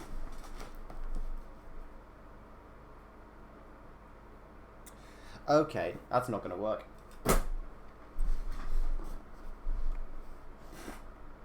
What were you going to do, out of interest? I was looking at the Levitate ability as an air ganassi, but the limit is £500. Yeah. And that thing is going to weigh a lot more than £500. Oh, we could try and do the math Shit. if you're willing. The thing looks at you. And again it laughs. You cannot stop what is going to happen. You may as well indulge. Just like the Lord says we shall. And he's going to make 2 attacks. What is this guy One on on- about? One on you. It's a 14. Does that hit? No. You dodge under these 2 flailing arms. This is like an expert dodge and weave. Just get out of the way. Then angrily he turns, snarls at you, and with his upper left arm, slams down again on the dwarf next to him. He's going to explode. For a hit. isn't he? I'm going to roll damage, but it's not a pretty looking damage dice. There's the wrong one. Yikes. There you go. Yeah. Smashes, hits the shoulder, slams it down. You can hear the bones break. Whiplash sets in, neck snaps, and this dwarf folds to the floor.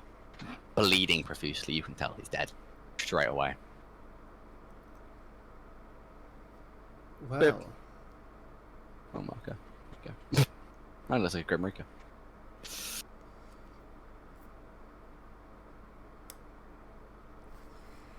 not much hope here, is there? I'm trying to think, is there anything I can do? 'Cause It's Hope's turn. it's What would you like Hope's Hope to do? turn. Now, your 2 followers can expend their turns to let one villager take the dash action. That means they can't take an action or a movement.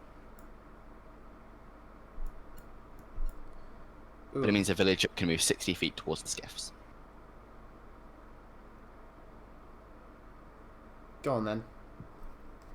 So you're going to make Hope take up her turn to move on the villages, yeah? Yeah. Which one? You can choose. What you say 60 feet, did you say? Yeah. And then they additionally get their own 60 feet. Yeah. And how long does it take for the skiffs to move?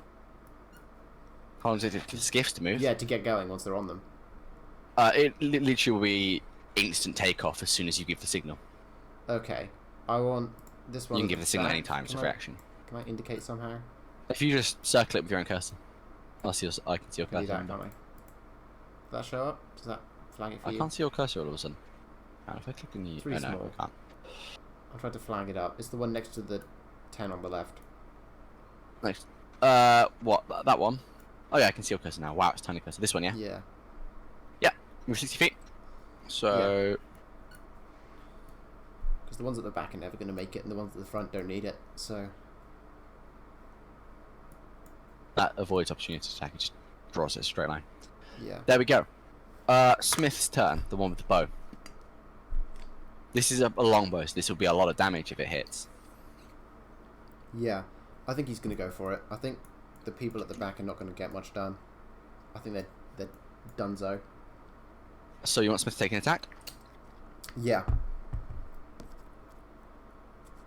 Just hits. This arrow flies, just embeds itself in this creature's side. As again, it roars in pain. There's my D8. Oh, not much damage though. This creature reaches down with one of its lower arms, snaps the shaft, pulls out, leaving the arrowheads in there, throws the shaft to the ground. You thought you could wound me? Pathetic. So it is damage. That's the important thing. Your turn again. I think that you, after a big meal like that, are going to need a nice long nap. I would like to cast Sleep. You're really going to cast Sleep. If I can put this thing to sleep in one turn, it's just going to die when the thing crashes. Surely. That's true. That is true. And it means no more combat, and we can just devote all our time to helping these people off. And I was going to do it at the start, but I thought, what if I miss the roll and just waste a turn in a spell slot? But now that we've done some damage, I think there's a good chance. You have to hit over its HP limit, don't you? Right. I need to roll, 5d8s. Mm-hmm. And I can just place it on the stage such that it only targets the creature. Yeah. 28. Oh. No. You summon this. Good roll as well. It was a very good roll, but this is an angry creature.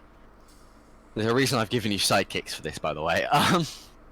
You summon this power, and you can see its eyes begin drooping. Like you've had an effect on it, but it snaps out of it. Looks like it gets angrier. It goes, how dare you try? Would you like to use your movement? Yes.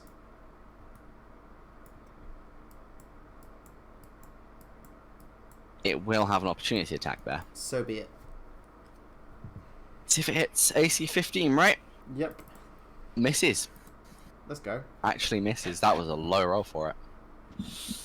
It looks at you and goes, coward. Villagers. Let's see how many villagers are going to run. And who? Ooh. That's interesting. So, take these two.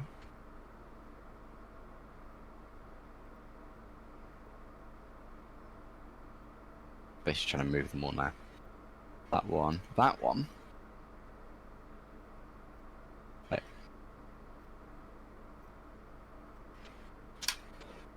And this one is going to board the first skiff. There you go. We've got quite a lot of them close. Alright. As you look up, you probably only have about 12 seconds before this thing impacts. Like this giant chunk of ship. This is bigger than you thought it was as well. This it's nearly bigger than the moon itself. In the size of this thing. Oh. That's big. This is going to be destruction on a scale probably not seen before. That's why I'm trying to evacuate everyone. Fair enough. It is. Because I don't think we can stop. Don't think there is a way for me to stop this. I was trying to think of anything, but it is the creature's turn. Now that it's eliminated its first target, it's gonna. Someone's just in the way. Turn around. That's unfortunate. Gonna take a swing at it. That's definitely a hit. It's gonna deal damage. Just insta kill. Yeah. This creature, with its burnt away top right arm, lifts this villager up. It's actually the old noble man you were talking to earlier about the sculpture. Lifts him up by his arm, grabs one of the legs and rips him apart. And just laughs. I love it. And then it's gonna look at you and go, "You're not worth it, Captain." Gonna walk over there. I'm a captain. It knows more than you think it does. That's worrying. And it's gonna go for another attack. Hey, do you want to know what that was? Nat 20? Nat 20. Yeah.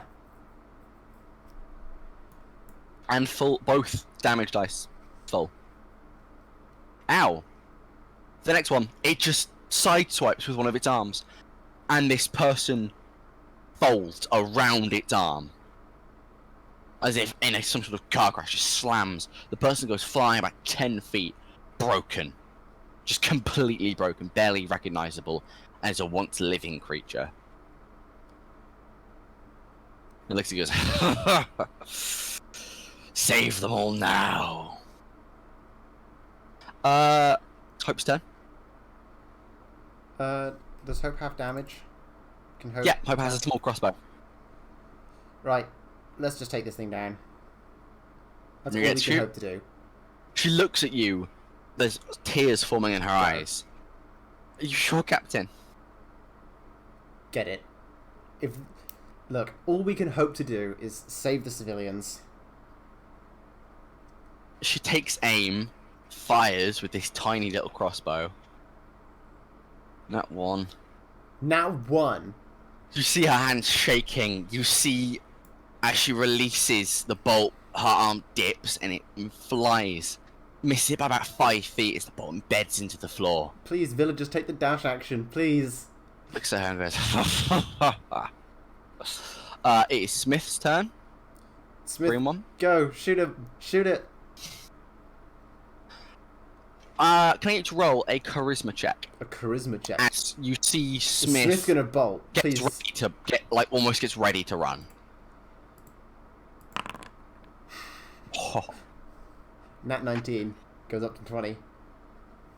You see him notch the arrow, look towards the skiff, make eyes with you, and you see his brow, steel. He gets ready, draws his bow, and he takes his shot. Smith, this is just like the stories. Think. It's a hit for not much damage. This thing is killable. That's the worst bit. Hold on. I have an idea, and it might be a good one. It probably won't be, because it's probably just about not going to work. By the way, you do have a cantrip, don't you? I know I have a cantrip. Explain that all those spells were once a day use. So you've got one each. Oh, right. Other than 3 spells. Sorry, I couldn't put it on as one each. So I can't use sleep again. No, unfortunately not. That's worrying. But that wasn't my new plan, because I think I can't get it low enough to put it to sleep until everyone's clear. So, Especially when it's that close to them now. So, how much does it look like it weighs? I don't really have figures on that. A lot. How much is... You lift 500 pounds, right? Yeah, does it look like it weighs more or less than 500 pounds? From the It way would it weigh moves, it's agile. less.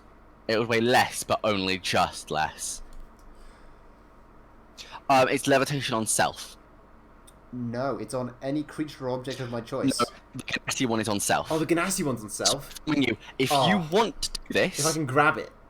You can if you grapple it. If I just dive under it and just... You can do that. That is a thing. So, it is also your turn. Surely I can't grapple it and levitate in the same turn, though, because both those are actions. Mm-hmm. But if you can maintain a grapple, and then you can levitate, that is This totally thing is going to have so much strength. It's just going to destroy me, surely. If I try and contest strength, it's just going to... There's not a chance. I think I just have to... It's cool. I think I just have to go for Guiding Bolt and just try and do as much damage as I can. Throw a Guiding Bolt? Let's just... Oh no, it's on self as well, no. Oh, this isn't good. You should be able to roll Guiding Bolt. Guiding Bolt I If you will just use. click the I was dice trying to see if I icon when could you start levitating the villagers, but obviously it's on self, so I can't. Silent Image? Is there some trick I can pull? No. Guiding Bolt. So if you hit on the spell list, if you hover over it, hit the roll 20 that to hit. hit. The 20. 24 to hit. Oh, So that hits. that's a hit. Oh, that's... Oh, it's a Yeah. 19. Oh, I'm so annoyed. Imagine if it crit. 12 damage. Oh, 12 That's damage. not even close to enough. That is a lot, though. It's good, but it's not enough, and I'm gonna have to move towards it, I think. What are the extras on Guiding Bolt? The X Doesn't it Guiding add Bolt. something? Let's check. I think it does. Let's see. The next attack roll made against the target before the end of your turn has advantage. Okay. So if Hope or Smith attack, they will have advantage. Is it end of your next turn or start of your next before turn? the end of your of my next turn. Before the end of my next turn. So, So if I you get attack advantage before on them, grapple. if I attack before them, I can get advantage on the grapple. Yes, but if they attack, they take the advantage up. But don't we have the same initiative? No. I thought they went on my turn. No, they don't. They actually have their own Okay. initiatives. Oh, I've been mean with this. So you don't forget, you direct them. You can tell them not to attack. Yeah, I think I'm gonna have to get them to move villagers. How many villagers are gonna run? 4. Damn. Are you rolling for how many you run? Yeah. That's mean. You're mean.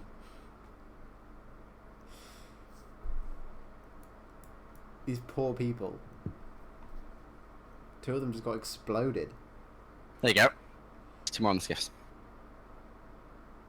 Still left with 2. And Hope and Smith. And it's not the end around it, so it's his turn. Yeah, it's Big Man's turn, isn't it? What am I going to be mean about this? Does it have a name? Can I know that? Do I not know that? You can ask it. I don't want to ask it. It's not going to tell me. What's it going to... I mean, it might, but like... Does it have a purpose here? I think... And there's no useful information that I can gain, like, that would be immediately useful. And so there's no real point. Right. It can't stop the ship coming in, and the ship coming in is the big danger. Am I going to do this? Am I going to be that mean? I think I might have to be that mean. Hang on, I just need to check a roll real quick. That's never a good way to preface something.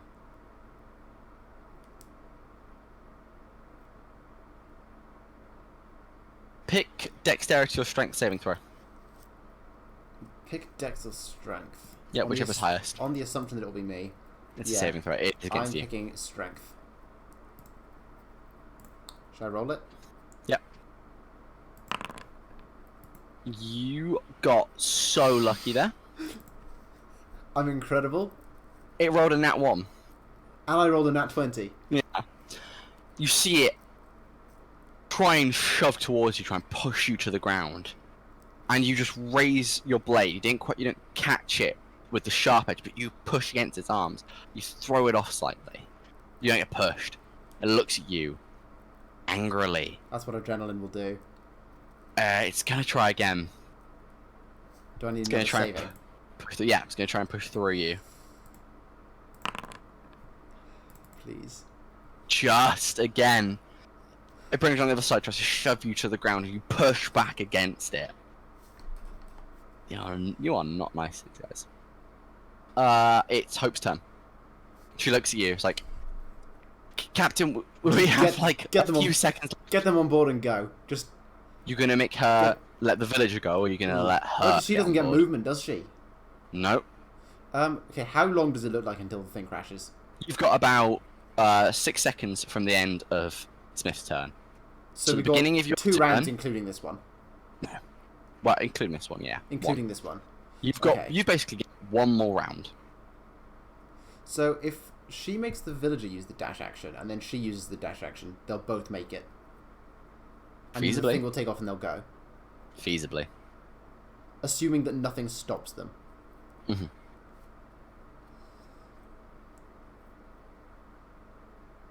I've got to do it, right? Surely. There's no reason not to. So they're both going to use their actions to make the villagers go, because the villagers are likely to get paralyzed with fear. They tend to be prone to that. So let's get the villagers to go.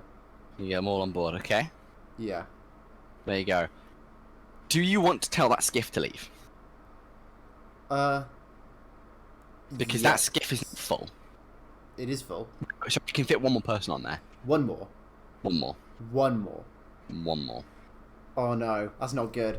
There are the other 2. Yeah, but dude's not going to make it. 1 of them is staying with me and dying. Not necessarily. Not necessarily. I think Smith's in range of the lower skiff. No way can you make that. 1, 2, 3, 4, 5, 6, 7, Yeah. 8, 9, 10, 11. Just about. Just. Okay. I'm gonna... Well, the instruction is then going to be, wait just a second longer. If Hope can make it, then wait. If she stumbles or falls or anything, just go. Alright. So, it's your turn at the beginning of the round. And I guess I'm going to do the only thing I ever seem to do in D&D. And I'm going to make a longsword attack against this creature. Are you not going to grapple it? Ooh. Yeah, I was actually going to do that, wasn't I? If you grapple it, I yeah, I meant was to going do to that. say. That's what I meant to say that. Move 0. I forgot. That's got to be the plan, surely. Well, that is an athletics check, so a straight strength check, because you have no proficiency, sadly. I have no proficiency at all. It's athletics or dexterity. Sorry, is it athletics or agility? And I get advantage because it's an attack. Yes, you do. Yeah, good. You get advantage. 21. This isn't going to go well. I'm going to screw this up. Please. No. Can I tell you what I rolled? 22. I rolled a 16. 16? It has a +5 to athletics. To make 21. To make 21. Mita beats it. Mm-hmm. Let's go. You, like, it sees what you're about to do. It brings its top hands up. You bring yours up and you grab its hands and you start pushing it backwards as you stop it from doing anything. It's go first though. Oh, it gets to break out, Weaponsmith. Please. It can try to break out. Wouldn't that be its action though? That's its action, yeah. So it can't stop them. I've at least secured their safety. Not necessarily. That's not a good thing. I'm going to tell you the way I'm thinking through the monster. Because I don't want us to seem unfair for you. It knows it won't quite have time to attack them fully. But it knows that if it gets close enough, it can attack them as soon as they turn around to run towards the skiff. So I think that's what it's going to do. It's going to try and break out and try and get one of them. Yeah. It's going to try and break out and take you down. So I will need another strength check from you. Keep it in. Yeah, you can beat this without advantage. Without advantage. Can you roll well enough? Can you roll well enough? Oh, so... Did it. It pushes against you. It kicks at your shin. And as you see it kick, you lift your foot up, slam down on this elongated, disgusting purple foot. You stop it from moving completely. You push back against it. It is not getting out of your grapple. It is Hope's turn before Smith's. You're going to get Hope to run to the bottom skiff. The top one, surely, because that's got space on. Oh no, Hope's green. Oh no, Hope's yellow. Yeah, Hope's yellow. Yeah. So Hope goes to the top one, because she'll make that, and then Smith goes to the bottom one. You see Hope throw herself on board, and the skiff just go. Yeah, it just leaves. Smith gets onto the other one. That one just takes off. There's so few on there. Sorry, no, actually, Smith's one doesn't take off. Smith looks back at you. Just go. And yells, "Do we wait, Captain?" Just go. It leaves. All the skiffs leave. It's just you and this creature. Can I just tell them, tell my story, please? Remember me. They zoom off, and you realise you have a small amount of time left. Maybe about 6 seconds is all. I can't make it to the other... The skiffs have left. There's the bottom left one, right? Is that still there? The bottom left one is gone as well. I'm telling you, if you roll well enough, you could kill this thing. Surely it dies on impact with the ship. Surely it dies on impact. You have no idea. You also don't know if you're going to die on impact. I think on the assumption that we both do. Mm-hmm. What are you going to do? And that it may be able to jump after these things. I'm going to cast Levitate and let's just drift away. Are you drifting? So with Levitate, if I remember correctly, you can't actually change horizontal movement. You can only change up and down. Only up and down. Let's see. As far as I'm aware. Let's just double check that. Yeah, double check for me. What page is it? I had it open and then I closed it. Levitate. One creature or object of your choice that you can see within range rises vertically, except I'm casting it on self and I'm grappling this thing. So it's just vertically though. Yeah. So it rises up vertically up to 20 feet and remains suspended there for the duration, i.e. up to 10 minutes. Up to 10 minutes. An unwilling creature that succeeds on a concentration... Well, I'm casting it on myself, so that doesn't matter. I'm gonna let you do it. You can only move by pushing or pulling against a fixed object or surface within reach. Yeah, So if I push off the floor, can I move sideways? You just kick off. Yeah. Do you want to try and move sideways? I want to try and move away from the skiffs. Do you want to move away from the skiff with the creature, yeah? Yeah, grab it, levitate, just drag it with me. You kick off diagonally upwards away from the skiffs, arcing up towards this giant ship. On the ship, as you get a moment of clarity, as that moment hits in, that this giant ship is going to hit you before it hits the moon. You can see on the ship more of these strange creatures, but only a couple more. It seems a lot of them have been killed by the things on top, and on top you can see all sorts of creatures that you've never seen before. Luscious, overgrowing vines and trees and grass. This looks like almost an ark of some kind. An ark to save creatures. In this final moment, you hope that they can make it to safety.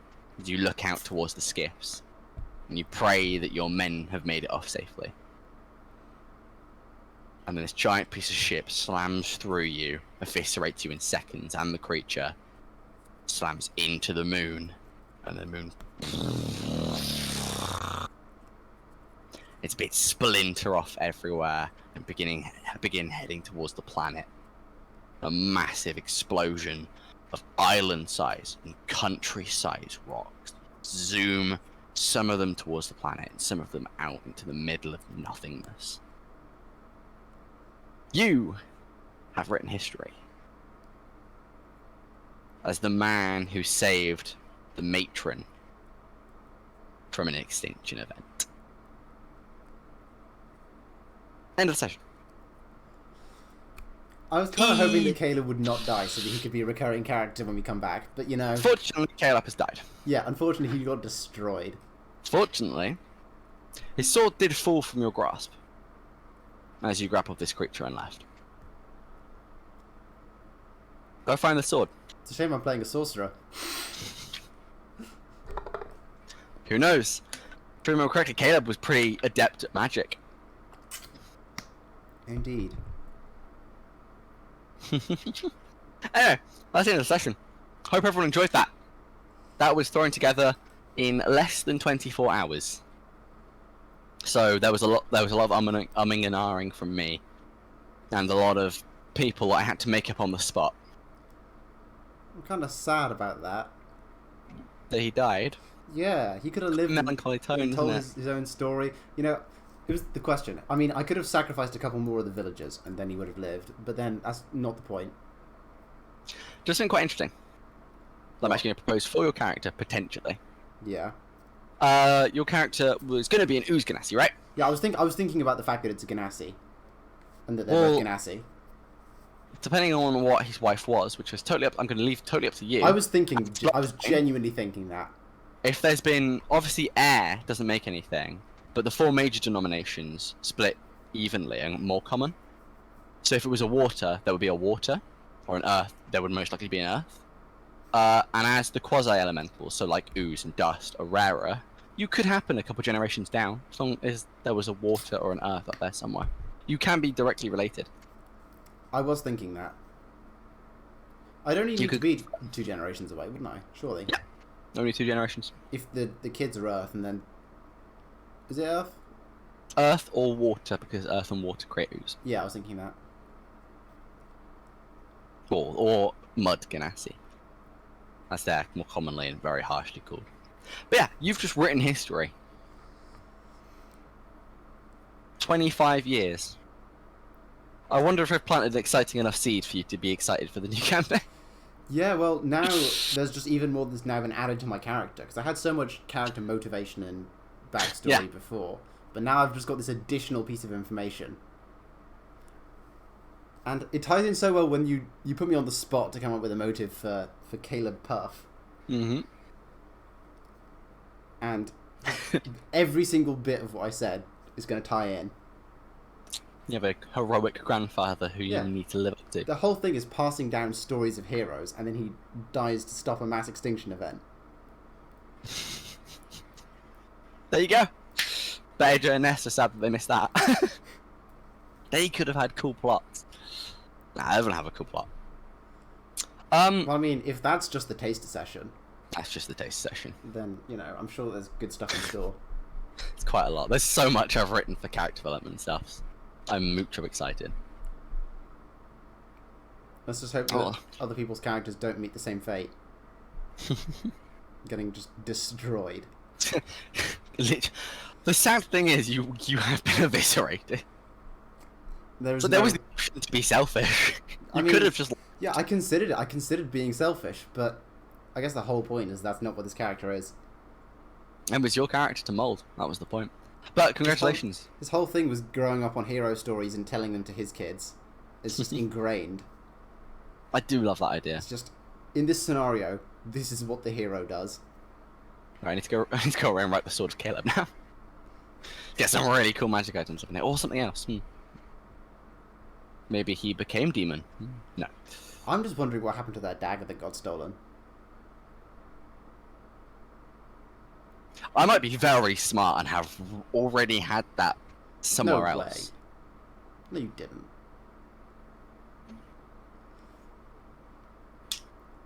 All I'm saying is,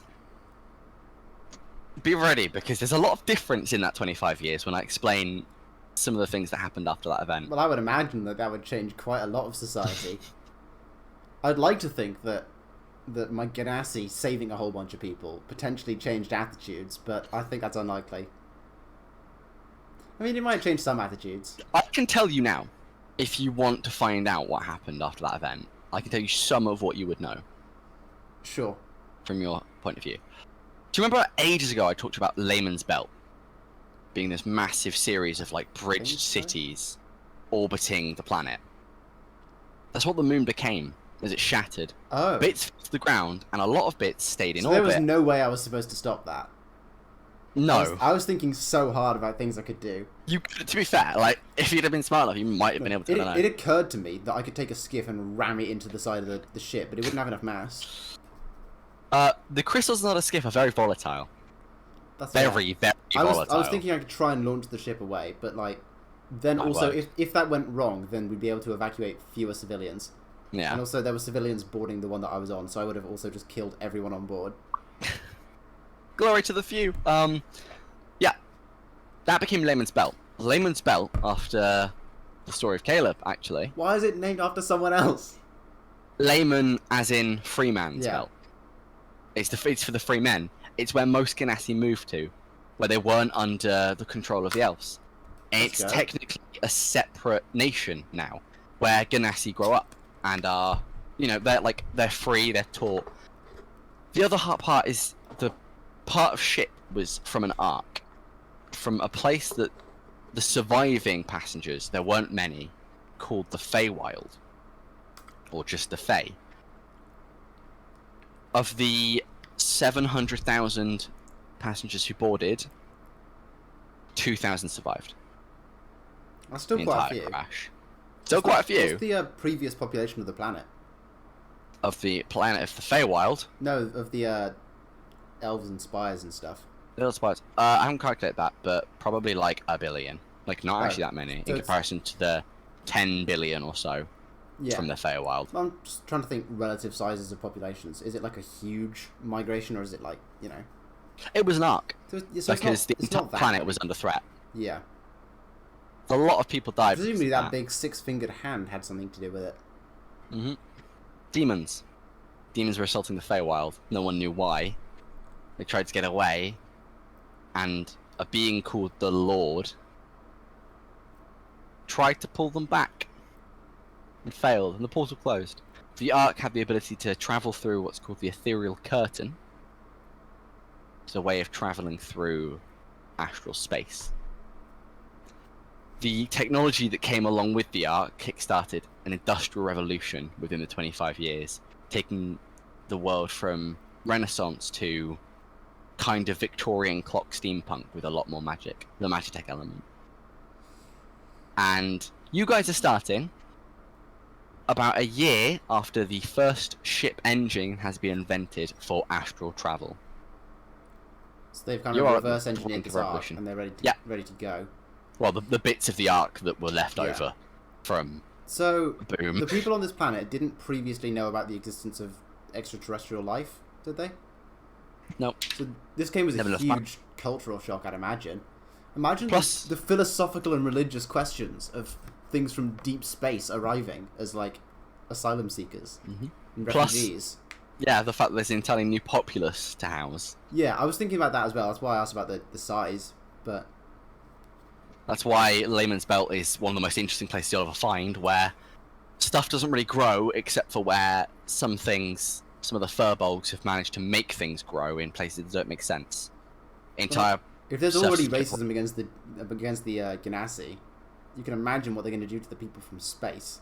There is a reason that the Ganas have moved to Layman's Belt, or at least most of the Ganas have moved over. Yeah. Things got heated. I'd like to think I changed some attitudes by assisting in not getting everyone killed. I can tell you now, I've not worked out everything, because there's actually a decent bit to work out, but Caleb has made a huge impact. The stories of Caleb saving actually everyone but himself from that have made insane impacts and ripples across the political geoscape. It may have also slightly upended how Ganassi work, because he was specifically an air Ganassi, and so there is now a tiered list of the individual sub-races. There's a reason Mud is at the bottom. Yeah. They sound Have weird. I just screwed myself by making my Ganassi, who was the opposite of my future Ganassi, be really good, and so everyone's just going to hate my future Ganassi character. Also, you've now got to live up to your grandfather. I got the lineage, though. I got the pedigree. Yeah. Technically, you could take someone out of the folk hero background, but claim that actually your grandfather was the folk hero and you're just kind of living on the fame. Or not living on the fame, and that's the shame about it. Welcome to D&D, everyone who's watching. I think that ties well into my character motivation. That was a really good session. I need to work on that character. So when do you think we're going to start the main campaign then? I'm willing as soon as you guys want to. We just need to work out times with, well, our other major stream and whatnot. Like I said, this could eventually become a streamed thing. Yeah. This campaign can go live. It's a fun campaign. Should we make a decision on that? I reckon we make a private decision on that with our co-host once they're well. And we find out, we see how it goes. Yeah. That'd be very fun to do. Anyway, should we round off the stream? We've actually been streaming for quite a while. Let's swap back to just cameras. It's almost the camera as well. We have a VOD of this available. I sure hope so, because I wasn't recording. There definitely is. There definitely is. I've checked. The last night's VOD game went live, so we'll be fine. We have a YouTube channel, Fluff and Fumble, on YouTube. You'll look for the little flump, the thing with the tentacles holding the D20. That's our flump. We took it. Also, follow us on Twitter, @Fluff and Fumble. Be thankful for the follow and thankful for the share. Remember, the most important thing you can do for our channel is share us around to like-minded people who will hopefully enjoy it. That's all we ask for. That and huge amounts of money. Because cameras are expensive, and I don't know how else we're going to do the live-action stuff. Live-action stuff? Ooh. Playing at a real table for once. But that'll be late. No. Jaybird project, except we're just walking around places in England. That's a thing we should do. That's so a thing we should do. Find out that paranormal activity is real. Anyway, that's enough of the after-stream ramble. Should we cut it here? Let's do that. Thank you very much, everyone, for watching.